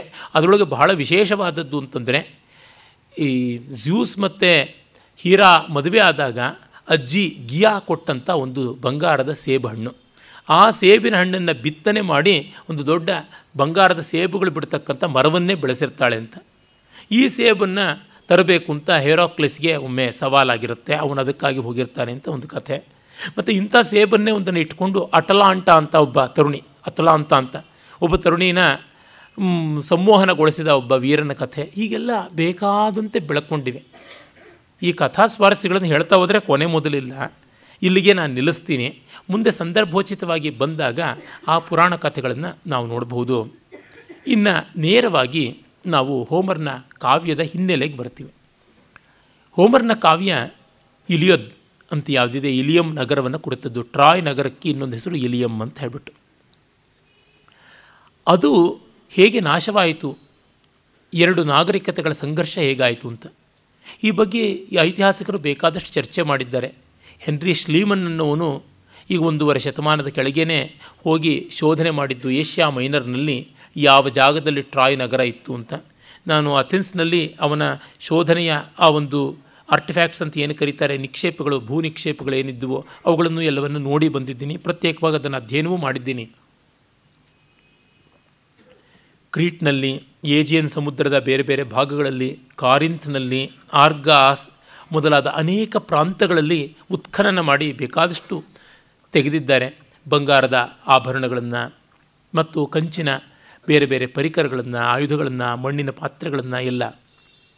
ಅದು ಹೋಮರ್ ಹೇಳ್ತಾ ಇದ್ದ ಈ ವೀರರ ಕಥೆ ಅವನಿಗಿಂತ ಕನಿಷ್ಠ 300 ವರ್ಷಗಳಿಗೆ ಹಿಂದಿನದು ಅಂತ. ಹೋಮರ್ ಕ್ರಿಸ್ತ ಪೂರ್ವ 9ನೇ ಶತಮಾನದವನಾದರೆ ಈ ವೀರರುಗಳದು ಕಾಲ ಕ್ರಿಸ್ತ ಪೂರ್ವ 11ರಿಂದ 12ನೇ ಶತಮಾನಕ್ಕೂ ಹಿಂದೆ ಹೋಗುತ್ತದೆ ಅಂತ. ಅದರಿಂದ ನಮಗೆ ಗೊತ್ತಾಗುವುದೇನೆಂದರೆ ಇದು ಗ್ರೀಕರ ಮತ್ತು ಗ್ರೀಕರದೇ ಕವಲು ಅಂತ ಹೇಳ್ಬೋದಾದ ಇನ್ನೊಂದು ಬುಡಕಟ್ಟಿನ ಜನಾಂಗದ ನಡುವೆ ನಡೆದ ಸಂಘರ್ಷ ಅಂತ. ಆದರೆ ಎಲ್ಲರದೂ ಒಂದೇ ದೇವತೆಗಳು, ಒಂದೇ ವಿಶ್ವಾಸಗಳು, ಒಂದೇ ಆಚಾರಗಳು ಎಲ್ಲ ಇತ್ತು. ಆದರೆ ಈ ಒಂದು ಸಮುದಾಯದಲ್ಲಿ ಬೇರೊಂದು ಬುಡಕಟ್ಟು ಆ ಥರ ಇತ್ತು. ಅವರು ಕೇವಲ ಒಬ್ಬ ಹೆಣ್ಣಿಗೋಸ್ಕರ ಮಾಡಿದ್ದಲ್ಲ ಜಗಳ, ವ್ಯಾಪಾರ ವಾಣಿಜ್ಯ ಇತ್ಯಾದಿಗಳಿಗೆ ಮಾಡಿದ್ದು ಅಂತ. ಅಂದರೆ ಭಾರತ ಮೊದಲಾದ ಪೂರ್ವದ ದೇಶಗಳಿಂದ ಬರುವಂಥ ವಾಣಿಜ್ಯ ಸಾಮಗ್ರಿ ಯಾವುದಿದೆ ಅದನ್ನು ಅವರು ಆಯಕಟ್ಟಾದ ಜಾಗದಲ್ಲಿ ನಿಂತ್ಕೊಂಡು ನಿಯಂತ್ರಿಸ್ತಾ ಇದ್ದರು. ಅವರು ಹೇಳಿದಷ್ಟು ಸುಂಕ ತೆರದೆ ಇವರಿಗೆ ಸಿಗ್ತಾ ಇರಲಿಲ್ಲ. ಈ ಕಾರಣವಾಗಿ ಆ ಒಂದು ನಗರದ ಮೇಲೆ ದಾಳಿ ಮಾಡಿ ಅದನ್ನು ತಮ್ಮ ವಶ ಮಾಡಿಕೊಂಡ್ರೆ ಅಷ್ಟು ತಮ್ಮದಾಗುತ್ತದೆ ಅಂತ. ರಾಮಾಯಣವನ್ನು ಮಹಾಭಾರತವನ್ನು ಕೂಡ ಹಾಗೇ ಸಣ್ಣ ಸಣ್ಣ ಕಾರಣಕ್ಕಲ್ಲ ದೊಡ್ಡ ಕಾರಣಗಳಿಗೆ ಆಗಿದ್ದು ಯುದ್ಧ ಅಂತ. ರಾಮಾಯಣ ಬರೀ ಸೀತಾ ಕಾರಣದಿಂದ ಅಲ್ಲ, ಇಡೀ ದಂಡಕಾರಣ್ಯದ ಮೇಲೆ ಆಧಿಪತ್ಯ ಯಾರಿಗೆ ಅಂತ ಆ ಕಾರಣದಿಂದ ಬಂದಿದ್ದು ಅಂತೆಲ್ಲ ಚರ್ಚೆ ಮಾಡ್ತಾರೆ. ಇಲ್ಲಿ ನಾವು ಗಮನಿಸಬೇಕಾದ್ದೇನೆಂದರೆ ರಾಮಾಯಣದ ಕೆಲವೊಂದು ಇತಿವೃತ್ತದ ಜೊತೆಗೆ ಇದಕ್ಕೆ ತುಂಬ ಸಾಮ್ಯ ಇದೆ. ಆ ರಾಮಾಯಣದಲ್ಲಿ ಕೂಡ ಒಂದು ಕಡೆಯ ಹೆಣ್ಣನ್ನು ಮತ್ತೊಂದು ಕಡೆಯವನು ಅಪಹರಣ ಮಾಡೋದು. ಇಲ್ಲಿ ಹೆಲೆನ್ನಳನ್ನು ಪ್ಯಾರಿಸ್ ಅಪಹರಣ ಮಾಡ್ತಾನೆ ಮತ್ತು ಇಡೀ ಟ್ರಾಯ್ ನಗರಕ್ಕೆ ಬೆಂಕಿ ಹಾಕಿ ಅದನ್ನು ನಾಶ ಮಾಡುವುದಾಗುತ್ತೆ. ಇಲ್ಲಿ ರಾವಣ ಸೀತಾಪಹರಣ ಮಾಡಿದ್ದು ಮತ್ತು ಲಂಕಾ ದಹನ ಆಗಿದ್ದು ಹೀಗೆಲ್ಲ ಉಂಟು. ಆದರೆ ಯುದ್ಧದ ರೀತಿ ಎರಡೂ ಪಕ್ಷಕ್ಕೂ ಆದ ಸಾವು ನೋವುಗಳು ಮತ್ತು ಯುದ್ಧದ ಬಳಿಕ ನಮ್ಮಲ್ಲಿ ಉಳಿಯತಕ್ಕಂಥ ಒಂದು ಘನ ವಿಷಾದ ಇದೆಲ್ಲ ನೋಡಿದ್ರೆ ಮಹಾಭಾರತವ ಅಂತ ಅನಿಸುತ್ತದೆ. ಮಹಾಭಾರತದಲ್ಲಿ ಎರಡೂ ಪಕ್ಷಗಳಲ್ಲೂ ತೀವ್ರವಾದ ಸಾವು ನೋವಾಗುತ್ತದೆ. ರಾಮಾಯಣದಲ್ಲಿ ಎಲ್ಲರೂ ಸಂಜೀವಿನಿ ಬಂದು ಎದ್ದೇ ಬಿಡ್ತಾರೆ. ರಾಮಾಯಣದ ಯುದ್ಧದಲ್ಲಿ ರಾಮನ ಪಕ್ಷದ ನೋವು ಏನೂ ಇರೋಲ್ಲ, ಸಾವಂತೂ ಇರೋದೇ ಇಲ್ಲ. ಆದರೆ ಮಹಾಭಾರತ ಇಸ್ ಮೋರ್ ರಿಯಲಿಸ್ಟಿಕ್ ಅಂತನ್ಬೋದು ಆ ದೃಷ್ಟಿಯಿಂದ. ಹೀಗೆ ಕಂಡಾಗ ನಾನು ಹಿಂದೆ ಒಂದು ಲೇಖನ ಬರೆದಿದ್ದು ನೆನಪಾಗುತ್ತೆ. Iliad reason is of Ramayana but vision of Mahabharata ಅಂತ. ಆ ದೃಷ್ಟಿಯಿಂದ ನೋಡಿದಾಗ ಇನ್ನು ಹೆಚ್ಚು ಆಳವಾಗಿ ಗಂಭೀರವಾಗಿ ಮಾನವ ಜೀವನವನ್ನು ಶೋಧನೆ ಮಾಡುವ ಒಂದು ಕಾವ್ಯವಾಗಿ ಹೊರಟಿದೆ ಅಂತ ತಿಳಿಯುತ್ತೆ. ಅದರಲ್ಲಿ ಈ ಕಾವ್ಯ ಆರಂಭ ಆಗುವುದು 10 ವರ್ಷದ ಯುದ್ಧದಲ್ಲಿ 10ನೇ ವರ್ಷದಿಂದ ಕೊನೆಯ 51 ದಿವಸಗಳ ಯುದ್ಧವನ್ನು ಕುರಿತು ವರ್ಣನೆ ಮಾಡುವುದಕ್ಕೆ ಮಾತ್ರ ಸೀಮಿತವಾಗಿದೆ. ಅಖಿಲೇಸ್ ಮತ್ತು ಅಗಮೆಮ್ನೋನ್ ಅಂತೆಲ್ಲ ಹೇಳ್ತಾರೆ. ಅವರ ನಾಯಕ, ಇಡೀ ಗ್ರೀಕರ ಪಡೆಯ ನಾಯಕ ಮತ್ತು ಈ ಗ್ರೀಕರ ಪಡೆಯ ಅತ್ಯಂತ ಮುಖ್ಯನಾದ ಮಹಾವೀರ, ಅವರಿಬ್ಬರ ನಡುವಣ ಸಂಘರ್ಷ ಅದು ಒಂದು ಹೆಣ್ಣಿಗೋಸ್ಕರವಾಗಿ ಆಗತಕ್ಕಂಥದ್ದು. ನಾವು ಸಾಮಾನ್ಯವಾಗಿ ಕ್ರೈಸಿಸ್ ಅಂತ ಕರಿತೀವಲ್ಲ, ಸಮಸ್ಯೆ ಅಂತ. ಆ ಸಮಸ್ಯೆಯ ಹೆಸರೇ ಒಂದು ಹೆಣ್ಣಿಗೆ ಅಲ್ಲಿ. ಆ ಹೆಣ್ಣಿನ ಹೆಸರಿಂದಲೇ ಈ ಶಬ್ದ ಬಂದಿರಬೇಕು ಅಂತ ನನಗನ್ಸುತ್ತೆ.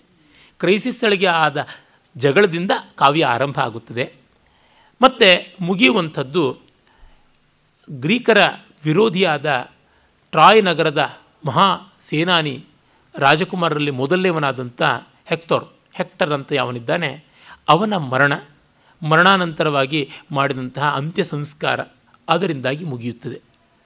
ಮತ್ತು ಮಿಕ್ಕಿದ್ದೆಲ್ಲ ಪೂರ್ವಾಪರ ಕಥೆಗಳನ್ನು ಹೊಂದಾಣಿಕೆ ನಾವು ಮಾಡಿಕೊಳ್ಳಬೇಕು. ಅದು ಬಿಟ್ಟು ಬೇರೆ ಗತಿ ಇಲ್ಲ. ಬೇರೆ ಬೇರೆ ಮೂಲಗಳಿಂದ ಬರುತ್ತೆ. ಉದಾಹರಣೆಗೆ ಫಿಲೋಕ್ಟೇಟಸ್ ಅಂತ ಒಂದು ನಾಟಕ ಇದೆ. ಫಿಲೋಕ್ಟೇಟಸ್ ಅಂತ ಒಬ್ಬ ವೀರ, ಅವನನ್ನು ಕುರಿತಾದ ನಾಟಕ. ಅವನ ಹೆಸರು ಗ್ರೀಕ್ ಭಾಷೆಯಲ್ಲಿ ಫಿಲೋಕ್ಟೇತೋಸ್ ಅಂತ ಕರೀತಾರೆ. ಅವನು ಒಂದು ನಿರ್ಜನ ದ್ವೀಪದಲ್ಲಿ ಇದ್ದುಬಿಟ್ಟಿರ್ತಾನೆ, ಒಂದು ಹಾವು ಕಚ್ಚಿ ವ್ರಣ ಆಗಿಬಿಟ್ಟು. ಆದರೆ ಅವನು ಬಂದು ಹೊರತು ಟ್ರಾಯ್ ನಗರ ಪತನವಾಗೋದಿಲ್ಲ ಅಂತಿರುತ್ತೆ. ಅವನು ಕರ್ಕೊಂಡು ಹೋಗೋದಕ್ಕೆ ಆ ಕಡೆಯಿಂದ ಒದೆಸ್ಯೂಸ್ ಸೇರಿದಂತೆ ವೀರರು ಬಂದಿರ್ತಾರೆ. ಆ ಸನ್ನಿವೇಶವನ್ನು ಆ ನಾಟಕ ವರ್ಣಿಸುತ್ತದೆ. ಆದರೆ ಆ ಘಟನೆ ಹೋಮರ್ನ ಕಾವ್ಯದಲ್ಲಿ ಆಗೋಲ್ಲ. ಅದು ಹೆಕ್ಟರ್ನ ಮರಣಾನಂತರದ್ದು ಆ ಸಂದರ್ಭ.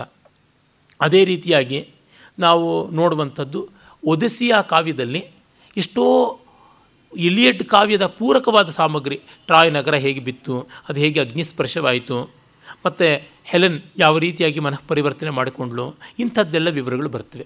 ಹೀಗೆ ಬೇರೆ ಬೇರೆ ನಾಟಕಗಳಲ್ಲಿ ಬೇರೆ ಬೇರೆ ಕಾವ್ಯಗಳಲ್ಲಿ ಸೇರಿ ಹೋಗಿರುವಂಥದ್ದು ಆ ತುಂಡು ತುಣುಕು ಕಥೆಗಳನ್ನೆಲ್ಲ ಬೆಸೆದುಕೊಂಡು ಒಂದು ಇಡಿಯಾದ ಚೌಕಟ್ಟಿನ ಚಿತ್ರಣವನ್ನು ಕೊಡಬೇಕಾಗುತ್ತದೆ. ಅಂಥ ಒಂದು ಸಮಗ್ರವಾದ ಕೆಲಸವನ್ನು ನಾನು ಯಾವ ಇಂಗ್ಲೀಷ್ ಪುಸ್ತಕದಲ್ಲೂ ನೋಡಿಲ್ಲ. ಕನ್ನಡದಲ್ಲಿ ನಮ್ಮ ಪ್ರೊಫೆಸರ್ KM ಸೀತಾರಾಮಯ್ಯನವರು ಮಾಡಿದ್ದಾರೆ. ಆಸಕ್ತರು ಆ ಪುಸ್ತಕವನ್ನು ಪಡ್ಕೊಳ್ಬಹುದು. ಇಲ್ಲಿ ಅದನ್ನು ತಂದೆಯೂ ಇದ್ದೀನಿ. ಈಚೆಗೆ ಮತ್ತೆ ಸ್ವಲ್ಪ ವಿಸ್ತೃತವಾಗಿ ಇನ್ನೂ ಹೆಚ್ಚಿನ ವಿವರಣೆಗಳಿಂದ ತುಂಬ ಚೆನ್ನಾಗಿ ಅಚ್ಚುಕಟ್ಟಾಗಿ ಮುದ್ರಿತವಾಗಿದೆ. ಅಧ್ಯಯನ ಮಂಡಲ ಬೆಂಗಳೂರು ಅವರು ಅಚ್ಚು ಮಾಡಿರತಕ್ಕಂಥದ್ದು ಟ್ರೋಜನ್ ಮಹಾಯುದ್ಧ ಅಂತನ್ನುವ ಪುಸ್ತಕ. 150 ರೂಪಾಯಿಗಳ ಪುಸ್ತಕ. ಪ್ರಾಯಶಃ ಅಂಕಿತ ಮೊದಲಾದ ಪುಸ್ತಕಾಲಯದಲ್ಲಿ ಸಿಗುತ್ತದೆ ಅಂತ ಅನಿಸುತ್ತದೆ. ಇದಲ್ಲದೆ ಇಂಗ್ಲೀಷ್ನ ಪುಸ್ತಕಗಳು ಕೂಡ ಸಾಕಷ್ಟು ಇವೆ. ಈ ಸಂದರ್ಭದಲ್ಲಿ ನಾನು ನಿನ್ನೆ ಹೇಳಿದ್ನಲ್ಲ, ಎಡಿತ್ ಹ್ಯಾಮಿಲ್ಟನ್ ಬರೆದಂಥ ಮೈಥಾಲಜಿ ಎನ್ನುವಂಥ ಪುಸ್ತಕ, ಇದು ನನಗೆ ಇದರೊಳಗೆ ತುಂಬ ಚೆನ್ನ ಅಂತ ಅನಿಸಿದೆ. ಆ ಬ್ಲರ್ಬಲ್ಲಿ ಕೂಡ ಬರುತ್ತೆ, for over 50 years readers have chosen this book above all others to discover the thrilling, enchanting and fascinating world of western mythology ಅಂತ. ಇವುಗಳನ್ನು ನೋಡಬಹುದು. ಮತ್ತು ನಮ್ಮ ಸೀತಾರಾಮಯ್ಯನವರು ಮಾಡಿರ್ತಕ್ಕಂಥ ಗ್ರೀಕ್ ಮಿಥಕಗಳು ಅನ್ನೋ ಪುಸ್ತಕ ಅದು ಕೂಡ ಇಲ್ಲಿಯೇ ಇದೆ. ನಾನು ಅದನ್ನೇ ಆಧರಿಸ್ತಾ ಇದ್ದೀನಿ. ಕಾರಣ ಇದು ಪರಿಷ್ಕೃತವಾಗಿ ಸಮಗ್ರವಾಗಿದೆ. ಕಾಂಪ್ರೆನ್ಸಿವ್ ಅಂತೀವಲ್ಲ, ಅದು ಇದಕ್ಕೆ ಸಲ್ಲುವಂಥದ್ದು ಅಂತ ಅನಿಸುತ್ತೆ. ಈ ಒಂದು ಹೋಮರ್ನ ಕಾವ್ಯದ ಹಿನ್ನೆಲೆಯ ಕಥೆಯನ್ನು ಹೇಳಿ ನೇರವಾಗಿ ಹೋಮರ್ನ ಕಾವ್ಯದ ಮೊದಲ ಪಂಕ್ತಿಗಳಿಗೆ ನಾವು ಬರೋಣ. ಜ್ಯೂಸನ ಪ್ರಣಯಲೀಲೆಯಿಂದಲೇ ಇದು ಆರಂಭ ಆಗೋದು. ಆರ್ಗಾಸ್ ಪಟ್ಟಣದಲ್ಲಿ ಒಬ್ಬ ತಂದೋರಿಯಸ್ ಅಂತ, ಟಿಂಡಾರಿಯಸ್ ಅಂತ ಇಂಗ್ಲೀಷ್ದಲ್ಲಿ ಉಚ್ಚಾರಣೆ, ಅವನು ರಾಜ ಇದ್ದ. ಅವನಿಗೆ ಹೆಂಡತಿ ಲೀಡಾ ಅಂತ ಹೆಂಡತಿ. ಆ ಲೀಡಾಳಿಗೆ ಜ್ಯೂಸನ ಒಂದು ಅನುಗ್ರಹ ಆಯಿತು. ಅಂದರೆ ಲೀಡಾ ಸೌಂದರ್ಯ ಜ್ಯೂಸನನ್ನು ಆಕರ್ಷಿಸ್ತು. ಆ ಫಲವಾಗಿ ಹುಟ್ಟಿದವಳು ಇವಳು. ಹಂಸದ ರೂಪದಲ್ಲಿ ಬಂದು ಇವಳನ್ನು ಆಕರ್ಷಣೆ ಮಾಡ್ತಾನೆ ಅಂತ ಕಥೆ ಬರುತ್ತೆ. ಹಾಗಾಗಿ ಅವಳು ಮೊಟ್ಟೆ ಇಟ್ಲು. ಆ ಮೊಟ್ಟೆಯಿಂದ ಹುಟ್ಟು ಬಂದವಳು ಹೆಲೆನ್ ಅಂತ. ಆ ಹೆಲೆನ್ನಿಗೆ ಮತ್ತೊಬ್ಬಳು ಸೋದರಿಯೂ ಇದ್ದಳು. ಅವಳು ಮಾನುಷಳೆ. ಇವಳು ಅರ್ಧ ಮಾನುಷಳು ಅರ್ಧ ದೈವ. ಅವಳ ಹೆಸರು ಕ್ಲೈತೊಮ್ನಿಸ್ತ್ರ ಅಂತ. ಮತ್ತು ಇವಳಿಗೆ ಒಬ್ಬ ಸೋದರನೂ ಇದ್ದ, ಇನ್ನೊಬ್ಬ ಮಾನುಷ ಸೋದರನೂ ಇದ್ದ ಅಂತ. ಒಟ್ಟು ಇಬ್ಬರು ಅಕ್ಕ ತಂಗಿಯರು, ಇಬ್ಬರು ಅಣ್ಣ ತಮ್ಮಂದಿರು. ಇವರು ಟೆಂದಾರಿಯಸ್ನಿಗೆ ಇದ್ದಂಥವ್ರು. ಇವಳು ಚಿಕ್ಕ ವಯಸ್ಸಿಗೆ ತುಂಬ ಸುಂದರಿ ಅಂತ ಹೆಸರು ಪಡೆದು ಬಿಡ್ತಾಳೆ. ಹಾಗೆ ಹೆಸರು ಪಡೆದಾಗ ಇವಳನ್ನು 10-12 ವರ್ಷದ ಇರುವಾಗಲೇ ಬೇರೆ ಬೇರೆ ರಾಜರುಗಳ ಅಪಹರಣ ಮಾಡ್ಕೊಳ್ಳೋ ಹೋಗುವಂಥ ಸ್ಥಿತಿ ಕೂಡ ಬಂದುಬಿಡುತ್ತೆ.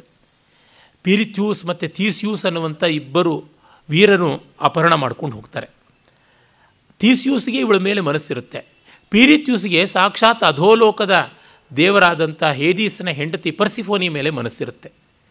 ಕಡೆಗೆ ತನ್ನ ಒಬ್ಬಳು ಪ್ರೀತಿಪಾತ್ರಳಾದವಳನ್ನು ಅಪಹರಣ ಮಾಡೋದ್ರೊಳಗೆ ಸಹಕಾರ ಕೊಟ್ಟ ಪಿರಿಥ್ಯೂಸ್ ಅನ್ನೋ ಕಾರಣಕ್ಕೋಸ್ಕರವಾಗಿ ಥೀಸಿಯೂಸು ಅಧೋಲೋಕಕ್ಕೆ ಹೋಗ್ತಾನೆ. ಆಗ ಹೇಡೀಸ್ ಇಬ್ಬರಿಗೂ ಕೂಡ ದಂಡನೆ ಕೊಡ್ತಾನೆ ಅಂತ ಬರುತ್ತೆ. ಅದು ಸ್ವಾರಸ್ಯವಾಗಿದೆ. ಅವ್ರು ಕೂತ ಕಲ್ಲು ಬಂಡೆಯಿಂದ ಅವ್ರು ಹೇಳೋಕ್ಕಾಗದೆ ಅಂಟಿಕೊಂಡು ಬಿಡ್ತಾರೆ ಅಂತ.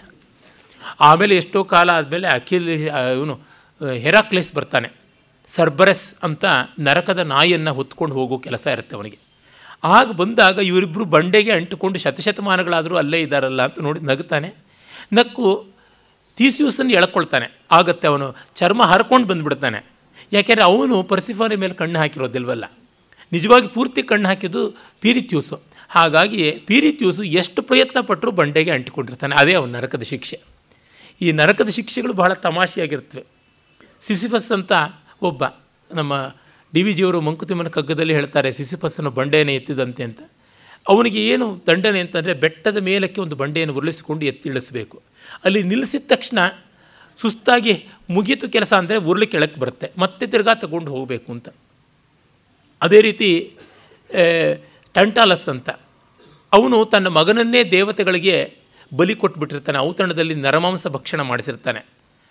ಆ ಕಾರಣವಾಗಿ ಅವನಿಗೊಂದು ದಂಡನೆ ಏನಂದರೆ, ಕಾಲು ಕೆಳಗಡೆ ತಿಳಿ ನೀರು ಹರಿತಾ ಇರುತ್ತೆ, ತಂಪಾದ ಸಿಹಿಯಾದ ನೀರು. ತಲೆ ಮೇಲೆ ಜೊಂಪೆ ಹಣ್ಣುಗಳು ತೂಗ್ತಾ ಇರ್ತವೆ.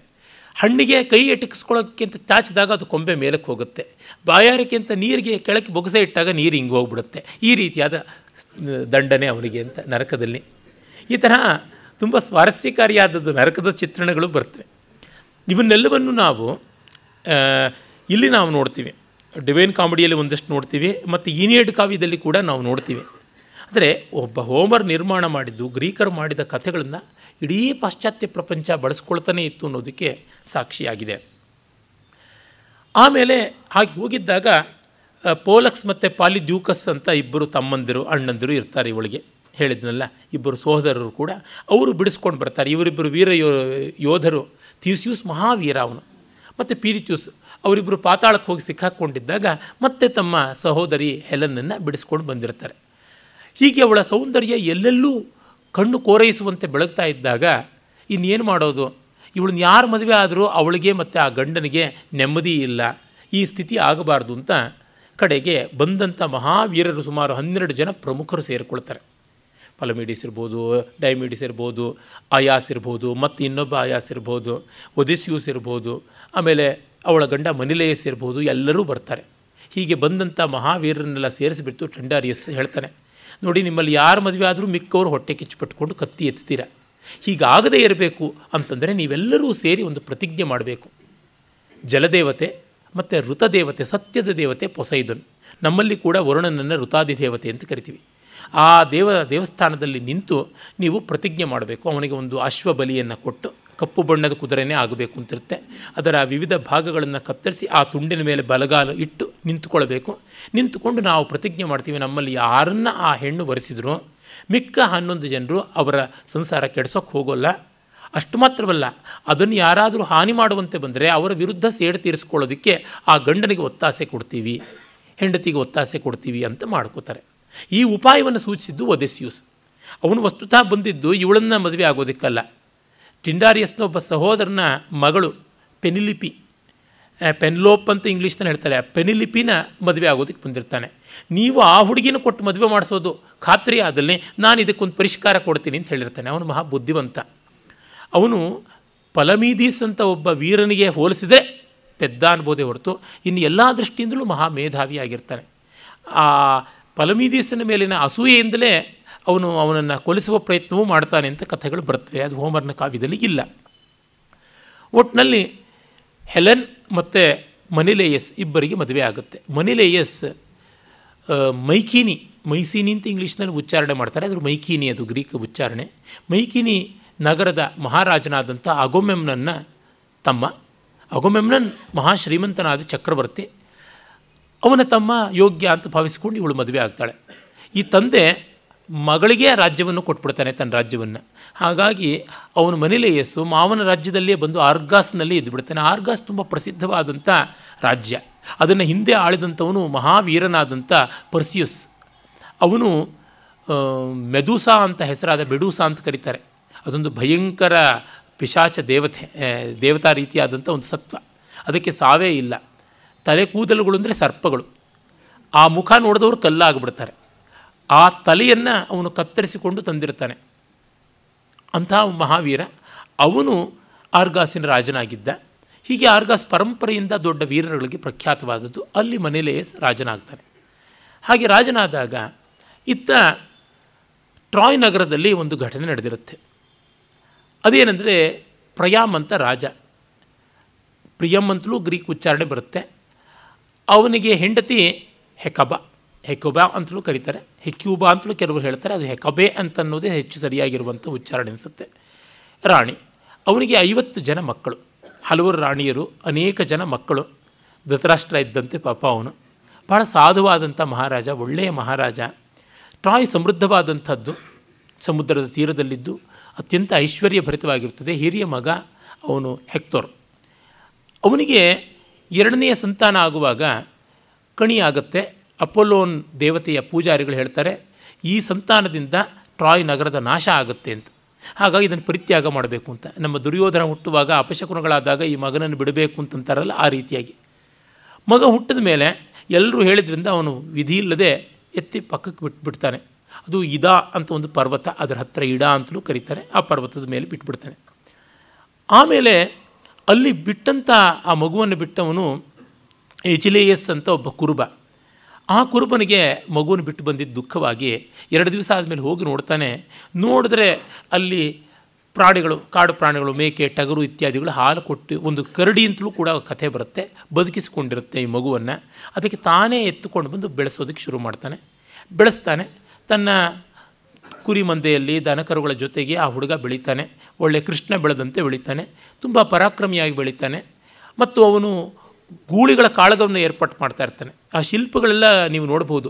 ಈ ಗೂಳಿಯನ್ನು ಪಳಗಿಸುವಂಥದ್ದು ಒಂದು ವಿಶೇಷವಾಗಿತ್ತು. One of the finest sculptures ಈ ಹೆರಾಕ್ಲೆಸ್ ಒಂದು ಗೂಳಿಯನ್ನು ಪಳಗಿಸುವಂಥದ್ದು ಇರಲಿ. ಆ ಗೂಳಿಗಳನ್ನು ಬೆಳೆಸಿ ಚೆನ್ನಾಗಿ ಪರಸ್ಪರ ಕಾಳಗ ಮಾಡಿಸುವಾಗ ಗೆದ್ದ ಗೂಳಿಗೆ ಅವನು ವಿಜಯಮಾಲೆಯ ತೋರಣವನ್ನು ಕಟ್ತಾ ಇರ್ತಾನೆ. ಅಂದರೆ ಗ್ರೀಕರಲ್ಲಿ ಒಂದು ಉಂಟು, ಈ ಆಲಿವ್ ಮರದ ಬಳ್ಳಿಯನ್ನು ತಲೆ ಮೇಲೆ ಕಿರೀಟದಂತೆ ಸಿಕ್ಕಿಸಿಡ್ತಕ್ಕಂಥದ್ದು. ಒಲಿಂಪಿಕ್ಸಲ್ಲಿ ಅದು ಬರುತ್ತೆ. ಆ ರೀತಿಯಾದ ಲಾಂಛನವೇ ದೊಡ್ಡ ಪ್ರಶಸ್ತಿ. ಇನ್ಯಾವುದೂ ಇರಲಿಲ್ಲ ಆಗ, ಅದೊಂದಷ್ಟೇ.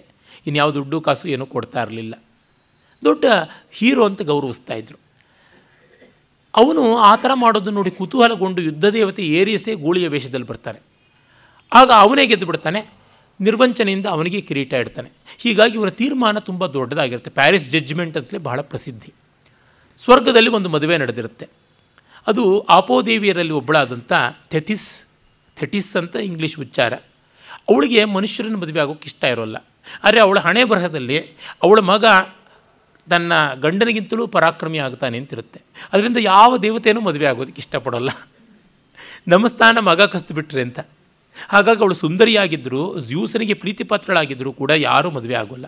ಬಲವಂತವಾಗಿ ಅವಳಿಗೆ ಇಷ್ಟ ಇಲ್ಲದೆ ಇದ್ದರೂ ಮನುಷ್ಯನನ್ನು ಕಟ್ತಾರೆ, ಪೀಲಿಯೂಸನ್ನು ಕಟ್ತಾರೆ. ಪೀಲಿಯೂಸ್ ಮತ್ತು ಇವಳ ಮದುವೆ ಶಂತನು ಗಂಗೆಯರ ಮದುವೆಯಂತೆಯೇ ಆಗಿರುತ್ತೆ. ಇವಳು ಹುಟ್ಟಿದ ಮಕ್ಕಳನ್ನೆಲ್ಲ ಬೆಂಕಿಗೆ ಹಾಕ್ತಾ ಇರ್ತಾಳೆ, ಅಂದರೆ ದಿವ್ಯ ಶರೀರಗಳನ್ನಾಗಿ ಮಾಡಬೇಕು ಅಂತ. ಸೇಮ್ ಗಂಗೆ ಕಥೆನೇ. ಕೊನೆಯ 8ನೇ ಮಗು ಆ ಅಖಿಲೇಸ್ನ ಕಾಲು ಹಿಡಿದು ಬೆಂಕಿಯಲ್ಲಿ ಬೇಯಿಸ್ತಾ ಇರ್ತಾಳೆ. ಸಾಕು ಸಾಕು ಇನ್ನೆಷ್ಟು ಕ್ರೌರ್ಯ ಅಂತ ತೆಗೆದು ಬಿಡ್ತಾನೆ. ಅಯ್ಯೋ, ಈ ಮಗುವಿನ ಎಡಗಾಲಿನ ಹಿಮ್ಮಡಿಯಲ್ಲಿಯೇ ಅವನ ಪ್ರಾಣ ಇರುವುದು, ದಿವ್ಯ ಶರೀರ ಮಾಡಬೇಕು ಅಂತಿದ್ದು ಬಿಟ್ಟಿಯೆಲ್ಲ ಹಾಳಾಯಿತು ಅಂತ ಅವಳು ಬೈತಾಳೆ. ಸೇಮ್ ಗಂಗೆ ಶಂತನುಗಳ ಥರ ಈ ಮಗ ಒಬ್ಬ ನಮ್ಮ ಜೊತೆ ಇರ್ತಾನೆ, ಆದರೆ ಅವನನ್ನು ಯುದ್ಧಕ್ಕೆ ಹೋಗದಂತೆ ಕಾಪಾಡಬೇಕು ಅಂತ. ಈ ರೀತಿಯಾದ ಕಥೆ ಅಲ್ಲಿ ಹಿನ್ನೆಲೆಯಾಗಿರುತ್ತೆ. ಆಗ ಆ ಮದುವೆಗೆ ಎಲ್ಲರನ್ನೂ ಕರೆದಿರ್ತಾರೆ. ಕಲಹ ದೇವತೆ ಐರಿಸ್ಸಿಗೆ ಮಾತ್ರ ಆಹ್ವಾನ ಇರೋಲ್ಲ. ಅವಳಿಗೆ ರೇಗ್ ಹೋಗ್ಬಿಡುತ್ತೆ. ಅವಳು ಏನು ಮಾಡ್ತಾಳೆ, ಇಲ್ಲಿ ಹೆಸ್ಪರೈದಸ್ ಉದ್ಯಾನದಲ್ಲಿರುವ ಸೇಬನ್ನೊಂದನ್ನು ಕಿತ್ತುಕೊಂಡು ಬಂದು ಉಗುರಿನಿಂದಲೇ ಅತಿ ಸುಂದರಿಗೆ ಅಂತ ಬರೆದು ಅದನ್ನು ಹಾಕ್ಬಿಡ್ತಾಳೆ ಮದುವೆ ಮಂಟಪದಲ್ಲಿ. ಇದು ಸುಂದರಿಗೆ ಬಹುಮಾನ ಅಂತ. ಥೈ ಆಸ್ಪೀಸಿಯಮ್ ಅಂತ ಗ್ರೀಕಲ್ಲಿ, ಫಾರ್ ದಿ ಫೇರೆಸ್ಟ್ ಅಂತ, ಅತಿ ಸುಂದರಿಗೆ ಇದು ಅಂತ. ಏನು ಮಾಡೋದು, ಅಲ್ಲಿದ್ದ ಹೆಂಗಸರೆಲ್ಲ ಜಗಳಕ್ಕೆ ನಿಂತ್ಕೊಂಡು ಬಿಡ್ತಾರೆ, ನನಗೆ ಸಲ್ಲಬೇಕಾದದ್ದು ಅಂತ. ಕಲಹಕ್ಕೆ ಇದಕ್ಕಿಂತ ಒಳ್ಳೆಯ ಅವಕಾಶ ಇನ್ಯಾವುದಿರುತ್ತೆ. ಆಗ 3 ಕಡೆಗೆ ಫೈನಲ್ ರೌಂಡಿಗೆ ಬರ್ತಾರೆ. ಯಾಕೆಂದರೆ ಅವ್ರು ನೋಡಿ ಮಿಕ್ಕವರೆಲ್ಲ ಬೆಚ್ಚಿ ಬೀಳ್ತಾ ಇರ್ತಾರೆ. ಒಬ್ಬಳು ದೇವಮಾತೆ ಹೀರಾ, ಮತ್ತೊಬ್ಬಳು ಕ್ಷಾತ್ರ ಜ್ಞಾನ ದೇವತೆ ಅಥಿನ, ಮತ್ತೊಬ್ಬಳು ಸೌಂದರ್ಯಾದಿ ದೇವತೆ ಅಫ್ರೋದಿತೆ. ಹೀಗಾಗಿ ಅವ್ರ 3ರಲ್ಲಿ ಯಾರು ಸುಂದರಿಯರು ಅದನ್ನು ತೀರ್ಮಾನ ಮಾಡೋದಕ್ಕೆ ಪ್ಯಾರಿಸ್ ಹತ್ರಕ್ಕೆ ಹೋಗ್ತಾರೆ. ಅದನ್ನು ನಾಳೆ ನೋಡೋಣ. ನಮಸ್ಕಾರ.